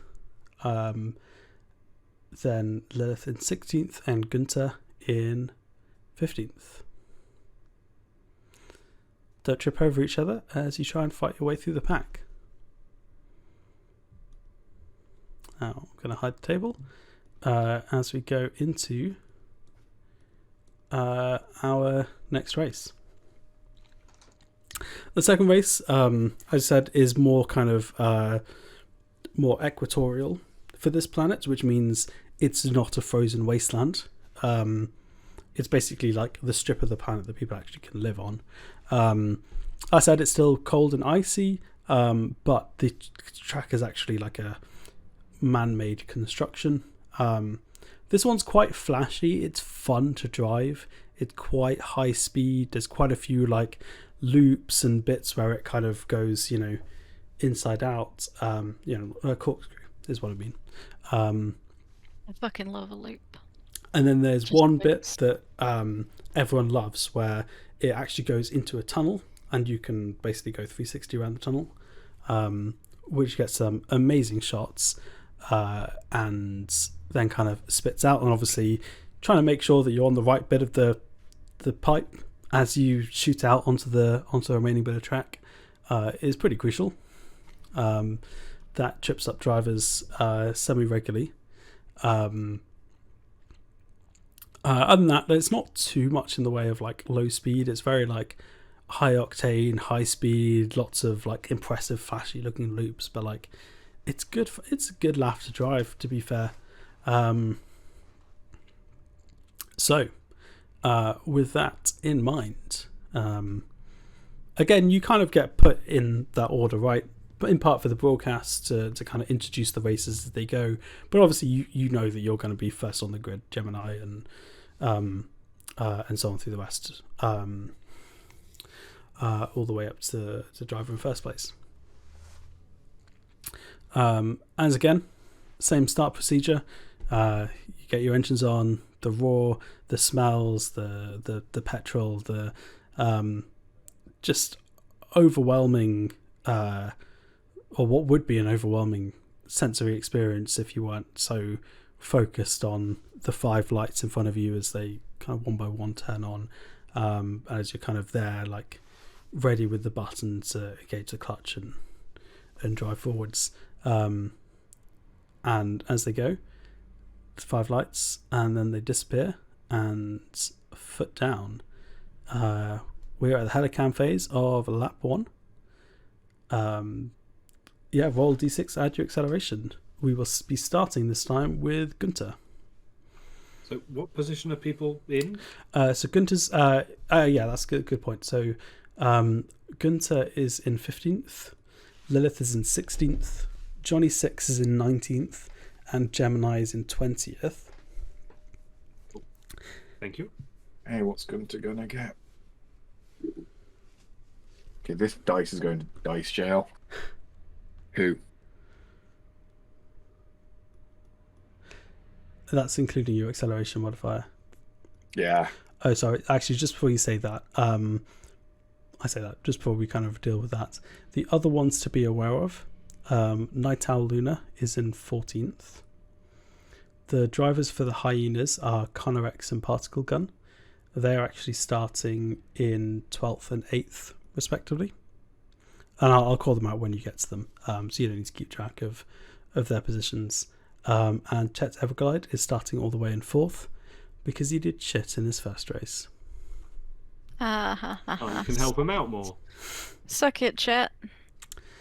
So, Gunter, you rolled a 2. Yep. Your pushback is a 6. Again, your car, it's just weight. It does not accelerate off the line. It's just a battering ram with an engine. Yeah, that's what I wanted. Unfortunately, this might count against you when everyone else goes. Next up will be Lilith. I rolled a 4, so it's 6 in total. Your pushback is a 4, so 2 free positions plus up to 4 more that cost you 1 integrity each. I think I will just take those 2. Does that put me ahead of Night Owl? That puts you into 14th. It does indeed. Night Owl is behind you in 15th. Okay. And Gunter has dropped back a place to 16th. Johnny 6. I roll a 6. Pushback is a 2. You've had a great start. Good. So 4 for free, and then extra 2 would cost 1 integrity each. So...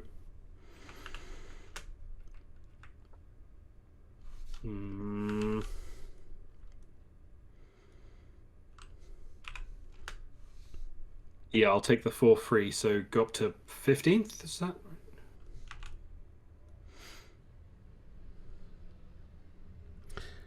right? Hang on, I've made a slight mistake there. There we go. Right. So that would put you up to 15th. Yes, it would. Which means Okay. Night Owl will actually drop back another place, as will Gunter and Gemini. Rightio. Righto. I got a total of 6. Total of 6. Your pushback is 4. Okay. So again, 2 for free, and then the remaining 4.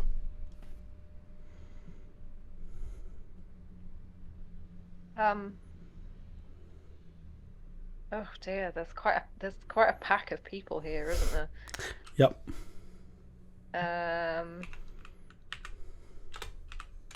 Okay, I am going to move 2 free and then do 1 more. All right, that'll put you up to 17th. Yeah. Just ahead of Gunter, Oh no. who has kind of slipped back from the three of you, pushing your way through. He's just getting a run up. Yep.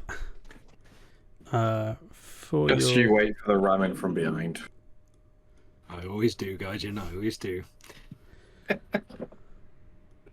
What's this we're actually in now? I'm a couple ahead at the moment, so I'm hoping to get away from you first. Bye, Retro. What was I going to say? Oh yeah, for your reference, Chet Everglide just stuck in 4th place through that first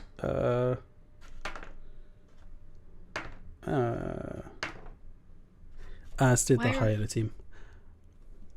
Where did Night Owl end up after all the... So Night Owl got pushed back a little bit, actually. So you are in 14th and Night Owl is in 16th. Okay. So as we get to the maneuvers phase, Lilith is in 14th, Johnny 6 is in 15th, Gemini's in 17th, and Gunter is in 18th. So Lilith, you're up first.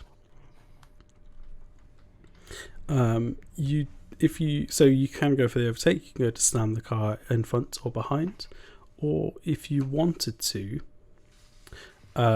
you can sacrifice a position. So if you wanted to go and just slam Night Owl, you can essentially just let Johnny 6 through. He's on my team. Johnny 6 is on your team, to be fair. Yeah, that's what I'm thinking of doing, and he's the stronger racer as a podium, so it's not going to look sus or anything. Look, you could perfectly reasonably kind of write it off as saying, well, you know, he's got the most points, team wants us to let him through. Yeah, I'm gonna let Johnny through. And gonna try and take a shot at Night Owl. Yeah. Sorry, Night Owl. Sorry, me, but that's just how it's got to be. Wonderful. A weird emo boy turned up at my room and told me to do it, and who am I to argue with weird emo boys showing up at my room? Why break the habit of a lifetime? Alright, roll the d6 and add your weight modifier.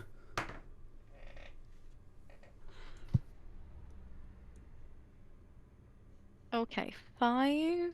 I think my weight is 0. So it's just 5. Yeah, well, so Night Owl has no real idea of what your plan is, right? So he's kind of pretty close behind Johnny 6. As you kind of come out of one of the loops into a corner, you just kind of move over to the side, and Johnny 6 has a kind of neat, swoop through the inside pass. Johnny 6 doesn't really know what's going on either, but he just thinks you've taken a bad line and has just seen an opportunity and he's just taken it. And we have radios, right? Because we're on the same team. Oh, that's true, actually. Yeah, that's true. Lilith could actually explain to you what she's doing. I'm just giving you a boost, Johnny. Like, you've got more points than me, so getting you ahead is helpful. Night Owl sees an opportunity and tries to just follow Johnny 6 through, not really knowing what you're doing, and you shut that door. Like, he's trying to come up the inside along with Johnny 6, and you just steer into him, and he's just in the wall. So a Night Owl loses 2 integrity.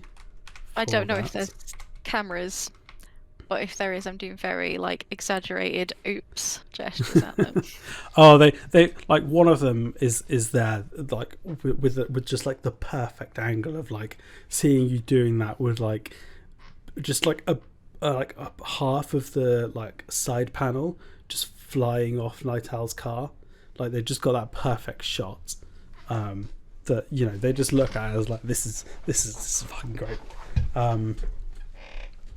So with a successful slam, we didn't do this last race intentionally to keep it simple, but we're going to add this in. With a successful slam, Do I have post-slam regret? Is that what it is? No. So the car who gets slammed, they first off lose 2 integrity. They also, in fact, if you wouldn't mind, Luna, roll a d6. 5 again. Oof. Okay, so on that kind of, if you have successfully been slammed, the d6 that Luna's just rolled, so the 5, basically determines the number of places you fall back as a result of being smashed into a wall. You can choose to like sacrifice an integrity per place to avoid losing it. But Night Owl, early on in the race, he does not have a strong car and he's already lost 2 integrity. He is just going to fall to the back of the pack. As a result of that, that's actually going to push Gunter and Gemini up a place as well.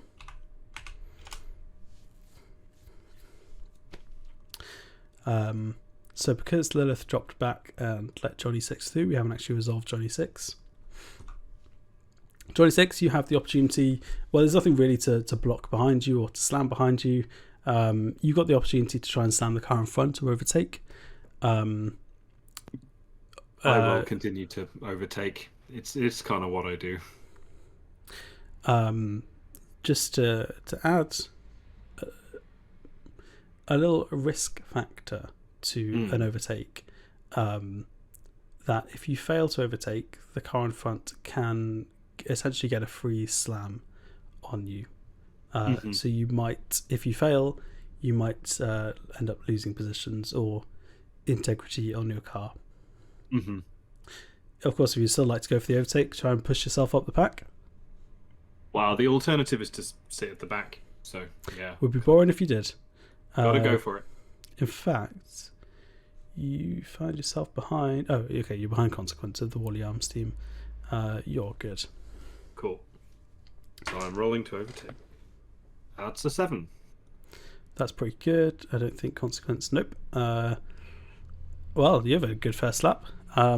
After speeding through, you come up behind Consequence, who had been scrapping a little bit with a couple of cars in front, but coming out of the like pipe, he was quite busy like trying to push position, and he's kind of misjudged where he is on the pipe, so he kind of slows down quite a bit as he like goes from sideways to, you know, the right way up. It takes a bit of speed momentum out of the car as it kind of rights itself.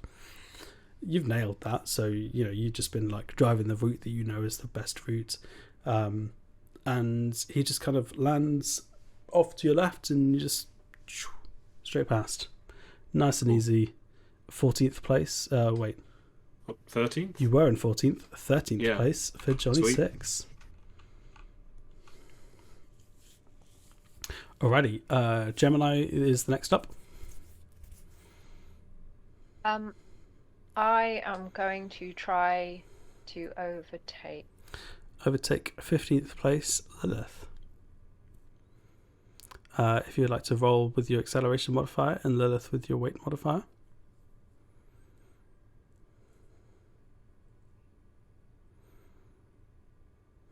I got a 2.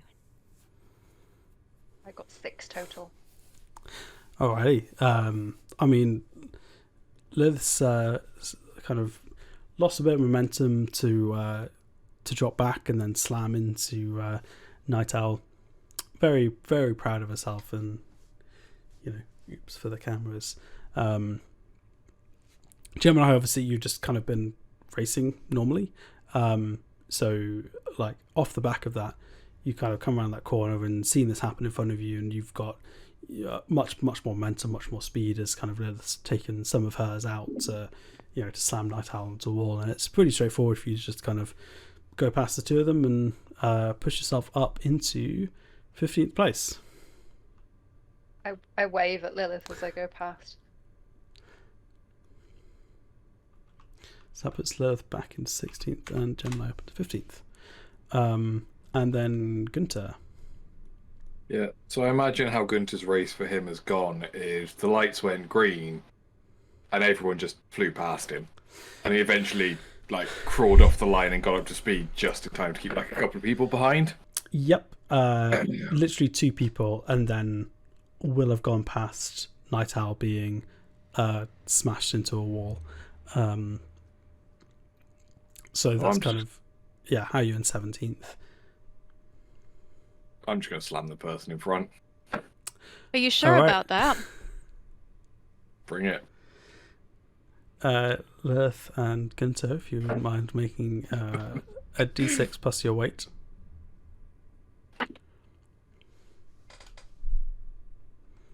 That is a 6.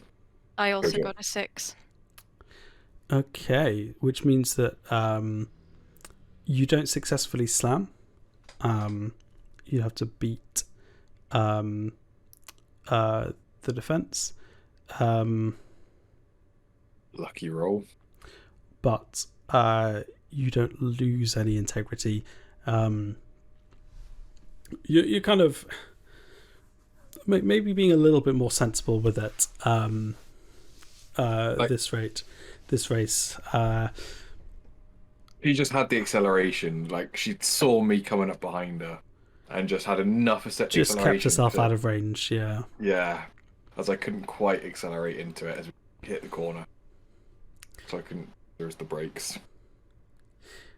Which means we are at the end of lap 1. You've all progressed up. Well, except for Lilith, you've all. Wait, no, Gunter's gone backwards as well. Johnny 6 and Gemini have done really well. You kind of pushed yourself up. So we've got Johnny 6 in 13th, Gemini in 15th, Lilith in 16th, Gunter in 17th. Night Owl, who was Lilith's target, has gone back to 20th. Was it Chet Everglide still in 4th? And Conorex and Particle Gun kicking around in 12th and 8th still. So actually, Johnny 6, you are coming up right behind Conorex of Hyenas.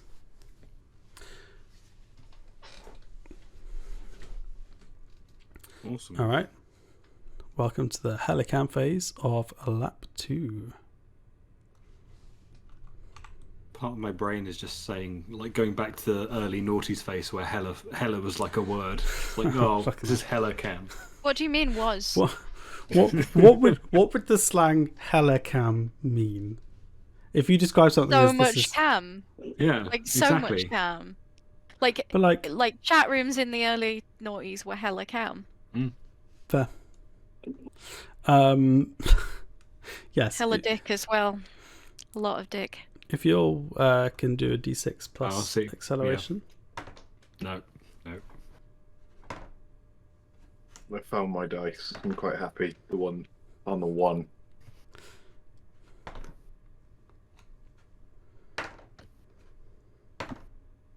They should have 10 dice on the line that I'm ranking based on their rolls. Fair. Each round now.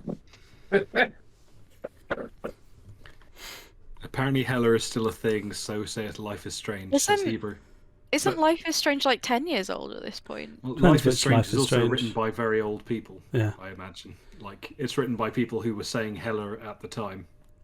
Yeah. Right, let's start with the person we're supposed to start with, which is Johnny 6. I rolled a 5. And your pushback is a 2. Oh, sweet. So I can go up 3 for free. I'll take 3 for free. From the Helicam phase, just if it's relevant, it might not be. Conorex and Particle Gun didn't go anywhere, and they're the 2 drivers for Hyenas. Okay. So if my aim is to beat them or beat them up. Like it's not. I don't have to run them off the road, do I? You don't have to. No, the whole point is to just make them do as badly enough that someone senior in the family behind them will get annoyed and come down to try and personally influence things. Yeah. So So in which case, yeah, I'll take the 3 free. Carnorex is 12th and Particle Gun is 8th. So if you take the 3 for free, you'd go up to 10th. If you wanted to put yourself around Particle Gun, you could kind of use the integrity on those extra 2 points. But if you just want to focus on your own race, and then you can just take the 3.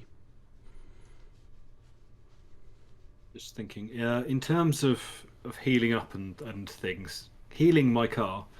Oh, sorry, I should have covered that, shouldn't I? Healing the car. For this, we're just going to assume that your mechanics heal your car between races. Okay. Sweet. I mean, I was at full health anyway, so I'm not too worried. But yeah. Does that would be mean? good. Sorry, Kirby. No, I was dead. Go ahead. Does that mean our integrity is back up to whatever it Yes. starts at? Yes. Okay, cool. Sorry, at the start of each race, we'll assume your mechanics kind of repair your car overnight. They're really good because they're in a union. In which case, I am going to push up to 8th and I'll take the 2. Alrighty. That's 5. Particle Gun then drops back a place. As do a couple of other drivers. That's you lot. Particle Gun is such a name. There you go. Can my mechanics have renamed my vehicle in repair to just Grand so that everything's G? Oh yeah, you can change the car name as much as you want. My car is called the Baby Demon because I have it on a jacket. They call me Baby Demon. Yeah, at no point do you have to Everyone gets- change the car name if you want to keep it as that. I know I've got Grand driven by Gunter Graxton. Alrighty, that pushes Kirby 26 up to 8th. Gemini, you're up. What did you get? I got 4 total. Pushback is a 2, so how far do you want to go? I would like to go. Can I go up 3 and use another integrity? Sure. Okay. That puts you in 12th place, so you've lost place. You've lost place, you lost place.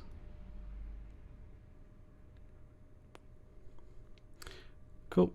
Carnorex disappearing ever further into your rear view mirrors, 26. Actually, to be honest, it's quite a bit out of your rear view mirrors at this point. Yes, cool. Lilith? I rolled a 4 and it's acceleration, so 6 in total. Your pushback is a 5, so you get 1 for free, and then the rest cost you integrity. Ooh. I'm currently in 16th, aren't I? Mm-hmm. Can I spend an integrity to go 2 places? Because I just want to be away from Gunther, to be honest. So that would take you up to... So you get 1 for free, and then... So 1 Yeah. integrity to go 2 to take you to 14th? Yeah. Yeah. I just want to be away from... I'm not sure where Gunther is, actually, now I've said that. 17th. Wow. So, yeah. No, it's far... Yeah, I just... Gunter was 17th. Gunter, what did you roll? I rolled a 6. Your pushback is a 5. There's a lot of people swarming around in front of you. I'm taking the 6 with the integrity damage. Okay. I can handle it. Your car... Oh, actually, I didn't put some of your car data in this, that's why. Take a beating. Your car's 0 acceleration to weight. Right, so you're taking 5 points of damage to go up 6 places. So that's going to push Smog Prime back. That's going to push Gemini back. That's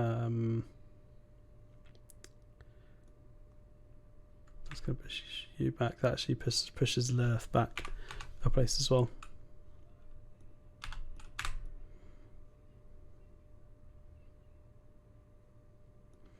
Take that.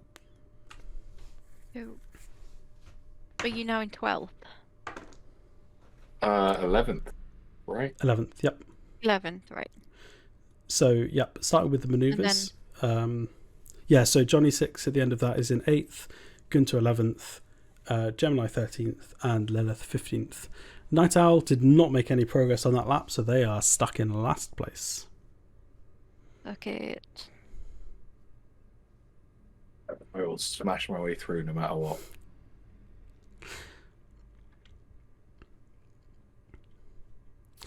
So, Johnny 6.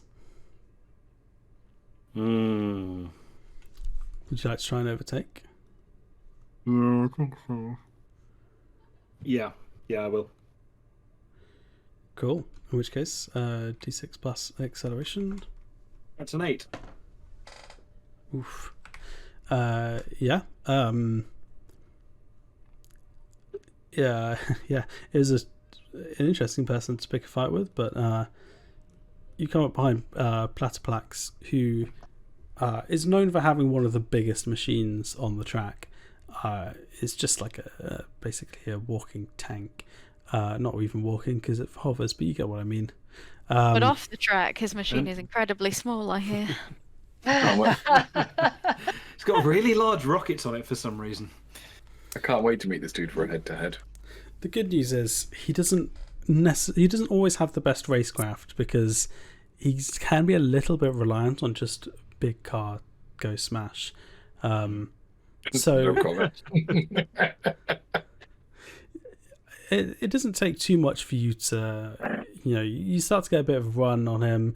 You kind of move to the left on the straight, and you kind of see him pull right a little bit because you can see he's like, okay, he's going to let me through so he can just smash into me on his left.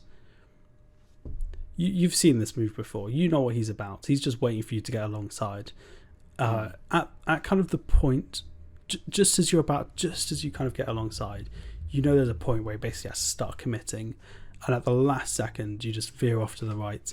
He looks very silly, just kind of veering suddenly over to the left, and you just pass him on the right. Nice.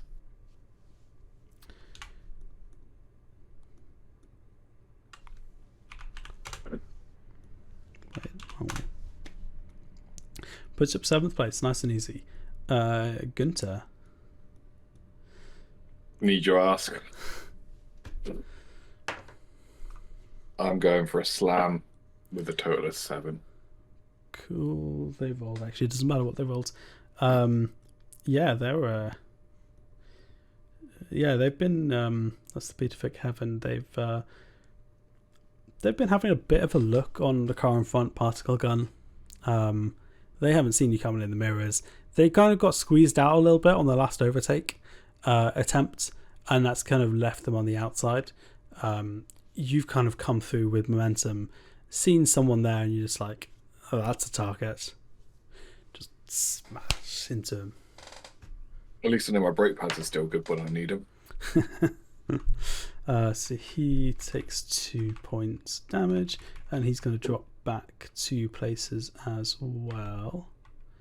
Just put him back to 12th. You've gone up to 10th. I'm in the points. So Smog Prime's actually been the gainer there. Oh no, he should have gone to 13th, in fact. Yes, he should have gone to 13th, which means Gemini also just kind of drives past this smoking car that's lost a couple of pieces. You're now in 12th, and you've got an opportunity to overtake or slam. What would you like to do? I am going to try to overtake, please. Cool. And it's the Wally Arms driver, Smog Prime. Sounds like a dick. Kind of is a dick. Yeah, we all call him Smug Prime. Yeah. I got a 5. Yeah, well, you see Smug Prime, and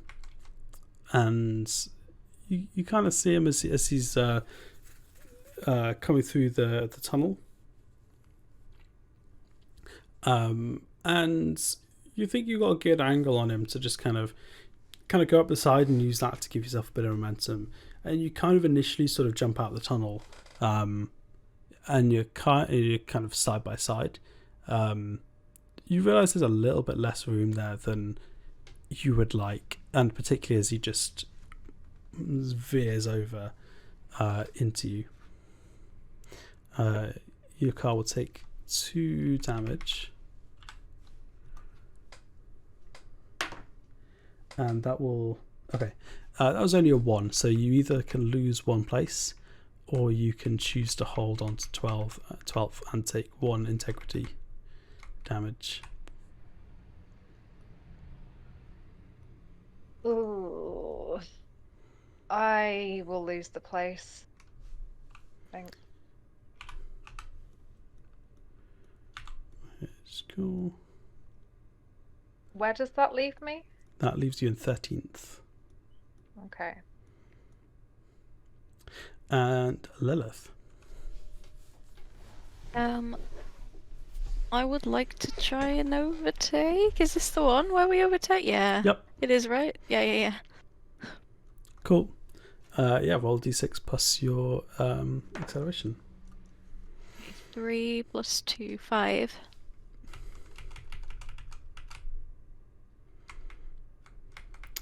Right. Did you come up against Credus? He drives what's called the rigor mortis, and it's definitely not intended to be an innuendo. I kind of love it though, because it's called the rigor mortis. Yeah, it's unfortunately it's kind of built like a hearse, but a hearse turned into a tank. It's a very chunky boy of a vehicle. I have a lot of respect for it. And it's one that if you fake a dive down the inside so he covers it, and then try to go to the outside so you can, take the momentum through the turn and overtake, you can just find yourself being dumped into the wall, as he just kind of stays with you and just pushes you onto the outside and into the wall. Ouch. So you take 2 integrity for that. Well, I'm glad it was the hearse car. And I actually rolled a 6 on that. Which I was going to get slammed by anyone. Which means that... So you're currently in 15th. So you can drop back... Essentially, so it would... If you... you can actually only drop back 5 places, so we'll treat it as rolling a 5. You can either drop back 5, or you can reduce the number you drop back by sacrificing 1 integrity per place. Now, if I drop back 5, I could try and slam Night Owl again. If you drop back 5, then yes, you find yourself in 20th and Night Owl and 19th ahead of you. Oh, but it would be such a fuck you if I sacrificed 1 integrity. 1 integrity to be ahead of Night Owl. Yeah, just be ahead of him. Makes sense. Also, that would make him look really shit if everyone else could pass. Yeah, so I'm going to be in 19th. I feel like Duran Duran's going to be mad at me. I can't explain why. I'm sorry he's called Duran Duran now in my head. Not all 3 of them, surely. But if there's 3 of them, they'd be called Duran Duran Duran. The 3rd Duran's silent. Okay, I think I've covered everyone there. Not to make the same joke again, but then they have the backup singer. Her name is Rio. Oh dear. Wonderful. So I think that covers everyone. Into the last lap of the race. roll d6 plus your acceleration. I'm going to do the off-screen ones and chat Everglide and shit.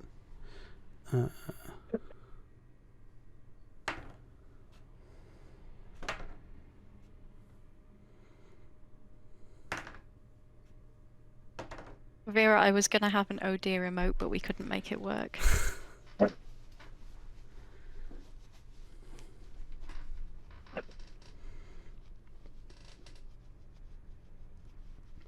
Alrighty, Johnny 6, you're the furthest up.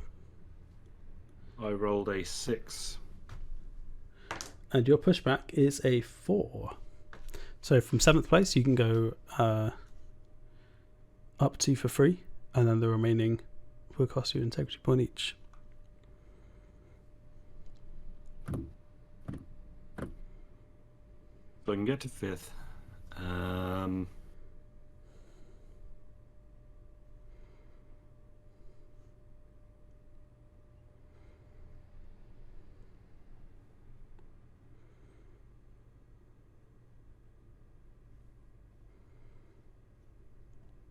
So if I take 2 points of integrity damage, I would get up to 3rd.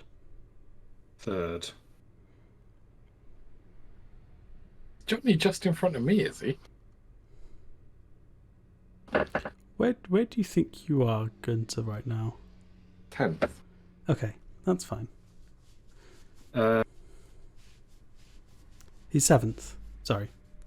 So I'll take the 2, and I will go up to 3rd position. Sounds good. Right, so you're in 7th. No, I get where I went wrong. Gunter, I'm not Gunter. Johnny took some of the integrity, not all of it. Alright. Chet Everglide is going to be very happy that you pushed him down to 5th.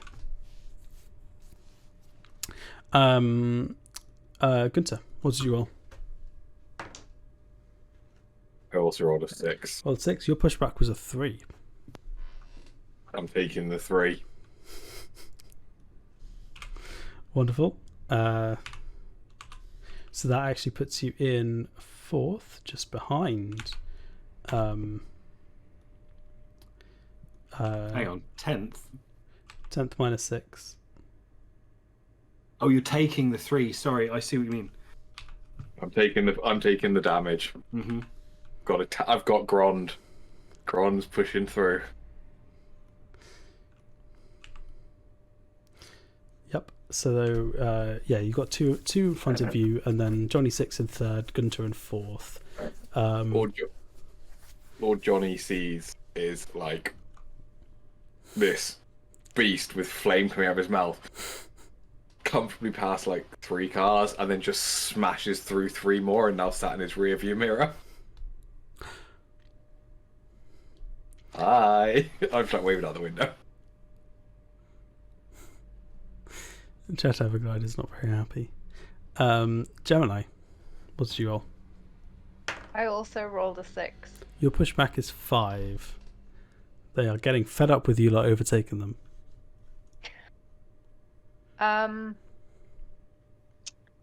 Okay, I am going to...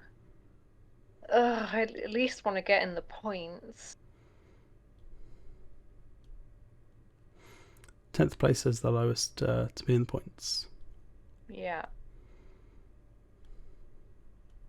Okay, so I would like to take the free place and then take another 2. Would that put me in 10th? That would put you in 10th.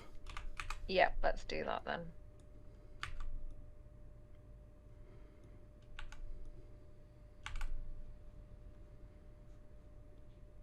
Wonderful. And Lilith, what did you roll? I have a 7. Ooh, your pushback is a 6. Oh. I mean, I feel like at that point... You take the 1, you're still in front of Night Owl. Yeah. I feel like it's not like it's going to get me anywhere near points, so I may as well just It's a moral victory. stick around and hope that I can smash a dude in a second. I'm pretty sure you can slam from the front though. You can slam. Yeah, but not in the heli phase, right? Yeah. So in the next phase, you'd have options to drop back. I'm just back rolling Night Owls. Ooh, Night Owl has had a very good heli phase. Oh, fuck you, Night Owl. I will fuck you up. So I was going to say, looking at the thing, could Luna do a hold action to try and stop other people passing? That's a good question. I can't remember the rules. I've just got advance, retreat, and hold written down, and I feel like hold is stopping other people passing. Yes, it is. Yes, that's a good point.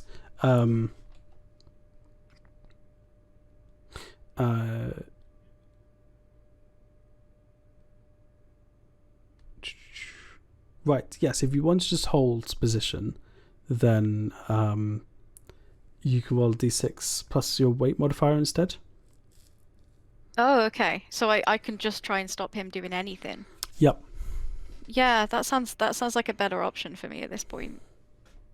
What was your roll? I rolled a 5 because Cool, I can't remember why we didn't push back. So I re-rolled the pushback and it's a 4. So you can successfully just keep Night Owl in place. Yeah, I'm not going. Yeah, it's fine because I'm not going to score any points, and this guy just This is incredibly vindictive, and I love it. Righty, maneuvers. We'll start with Johnny 6. Overtake, please. Wonderful. I really hope this one works, because otherwise I've got to deal with good. Well, to be fair, you might get knocked back. I'm offering encouragement through the team radios. I rolled an 8. Well, they did not roll an 8 in defending that. Oh, thank Christ. I'm just like, Gunther and they see this flame in the background, just, okay, go faster, go faster. The car you come up against is, what's actually the car called? It's Joe Cannablast and his, and the Abyss Division. Ooh, that sounds fun. That sounds really cool as well. They're actually very, quick and really not very tanky. So they are not very good at actually, holding you back. So they're going to drop back and you're going to go up to second place. Speaking of a car that's not very tanky, it's just been, you've had Johnny 6 has, been kind of speeding through, through one of the corners, got a really good exit. He's kind of run a little bit wide, and Johnny 6, they've kind of gone side by side through a couple of the loops, and then getting to the next braking zone. Johnny 6 is just late as possible on the brakes, made the turn, and this guy's kind of been squeezed out a little bit, and I'm gonna guess Gunther is seeing this car that's just been kind of squeezed out by Johnny 6, and maybe is gonna. I need some brakes. He's got to use it as brakes. Roll d6 plus your weight. Probably don't bother because. Well, I got a combined total of 6, Well, so it wasn't the best one, but they got a combined total of 1 on their roll, so. They don't see it coming at all. Before they can even react, they're just in the wall. and all Johnny sees is I'm getting away from this flame, and the flame just comes smashing through a pile of smoke and debris right behind him. Yeah, I was going to say, on the plus side, you take up a pace, but on the negative side, you don't slow down at all. He actually doesn't get pushed back too. He doesn't actually lose any positions from that. Manages to recover from it. But Does that mean he's still ahead of me? oh, sorry, as in he hasn't lost any further positions. Okay. So yeah, there's still a flame. Yeah, chasing Johnny. you've made your way into third, and yeah, Johnny 6 is going to finish in second by the look of it. Gemini, any overtakes? Yeah, I would like to try and overtake, please. Okay, G6 plus I've acceleration. got 7. Oh, they got a 6. They Ah! Ha! Who is I it? mean, Blizzard X77 from Buster Space. People sometimes question having a former pop star on the track, but this is one of those moments where, like, you are having a really intense battle with this guy, like side by side through some loops, through a corkscrew, and he kind of gets to a corner, and he manages to kind of just edge ahead, and he's kind of on the inside, and you think he's got it covered. Everyone watching is thinking, okay, he's got this, and he's trying to like squeeze you on the outside, and you just somehow, like, so late on the brakes, manage to get it turned in, and you just kind of carry it through and just basically give him nowhere to go. He kind of has to bail out, otherwise hitting the wall. And it's a moment that I think a lot of people would kind of start to think that actually, you know what? I know obviously you won a race, but like that kind of side by side, seeing you break so late and like give him no option, nowhere to go. You're like, okay, this former pop star has a bit more edge, a bit more racing craft and steel to them than we maybe gave them credit for. What they can't see is that I'm blasting my own album on the stereo, and that's got me really like pumped up. And Lilith, finally. Oh, I mean, there's no point overtaking, is there? Is there anything? You can stand this car behind you. I mean, that's very cynical, and I kind of want to do it. The car behind you is Night Owl. Yeah. Cool. Roll d6 plus your weight.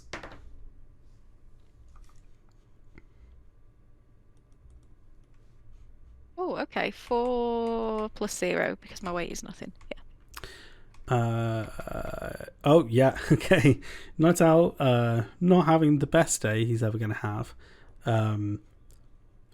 It's kind of hit a point where like, he's trying to overtake, and just like every time you're just kind of there and like pushing him off, and he's kind of getting a little bit frustrated. He just goes for a complete lunge down the inside, just trying to get past, and he's got no real hope of like actually getting it slowed down. You kind of just let him through, and then as he's like drifting out to the outside, just smash into him. And Night Owl is... Well, he's going to finish the race because he can't really lose any more positions. It's going to be quite a bit back from you. He's not very happy. Silly boy. And that is the end of the race. On the podium, we have Gunter in third, Johnny 6 in second, and Grip Panther, who finished last race, but he started in first and he just held on to first place, wins second race. As ever, you're there on your podium with your fake champagne, and you kind of get your interview. Gunter, the man with the questionable accent and a very square face, comes up to you and says, well, Gunter, it's a real battling performance from you there. You really kind of charged your way through the fields. Tell us a bit about it from your perspective. No one's dead. Yeah, no one's dead. That's true. But what about the race? No, how did you find it going through like that? Someone had died. Would have been bad. Okay, Johnny 6. Great to see you up here again. Is that what your second? Actually, 2 races in a row. Second place. We're gonna see you on the top call set. Me Desmond Tutu. I don't get that reference because I'm like thousands of years in the future and not from anywhere near. Insert topical gag here. I just have memory banks, But not one for a topical gag there, I see. Sadly, I do not know of the various different Desmonds in the future. I'm heckling you over team radio after the race. I'm assuming you just already... The radio's in the car, so Johnny Six can't hear you, but we're going to see you on the top step next race. Obviously, going to be tough. You're probably leading the championship at this point. I should really check this because I put the numbers in. Hey, Johnny Six, first place. So it's going to be tough, but yeah, hopefully we get to see you on the top step. Well, I have to say the thing that I'm most pleased about, my most prized achievement, was beating them Team Hyena boys. Was it? They I just heard some scuttlebutt about them, and I was just glad that I was able to put them in their place. Okay. Fair enough. I'm assuming this is like a broadcast. Yeah. Cool. He obviously has no idea of the background, which is why he's a little bit like, of course. Okay. And that takes I have that no as... idea I don't know any context about these people, but I'm just assuming that saying like, oh yeah, I thought they were good, but actually they were shit, is basically what I'm trying to put across in my speech. I was going to say, surely with something like Johnny being a robot, like hearing is a bit different, and I'm not sure team comms and headphones work, so they've like, he's one of those ones that can never switch off from team radio because it's been like installed in a team radio. It's like being installed in his mind. And so Lilith like heckling 24/7. It's like basically, yeah. Wonderful. Well, I can move this up just to show, as you can see on stream. I don't actually know how well it's coming through on stream, but that's kind of pretty fine. Yeah, it's coming through all right. You can see we leave the end of the second race with Johnny Six in first place in the championship, 2 second places. Nice Mr. Consistency. Gemini in second place after a win, and then 9th place. Grit Panther, who finished last and then finished first. No real consistency there. And then Gunther putting those points together. What else happened? Hyena boys did not do very well. Taskell kind of benefited from some of the movements anyway. So he did okay, but not great. Night Owl obviously finished in last. Jet Everglide finished in 7th. Not the performance he was hoping for. But I helped him by finishing not higher than him. But you did finish a couple of places back, so you can't hate it too much. Yeah, you've done your bit. Exactly. It's not your fault that his performance is disappointing. Or that his hair is terrible. Yeah, his hair's going to just get worse from here.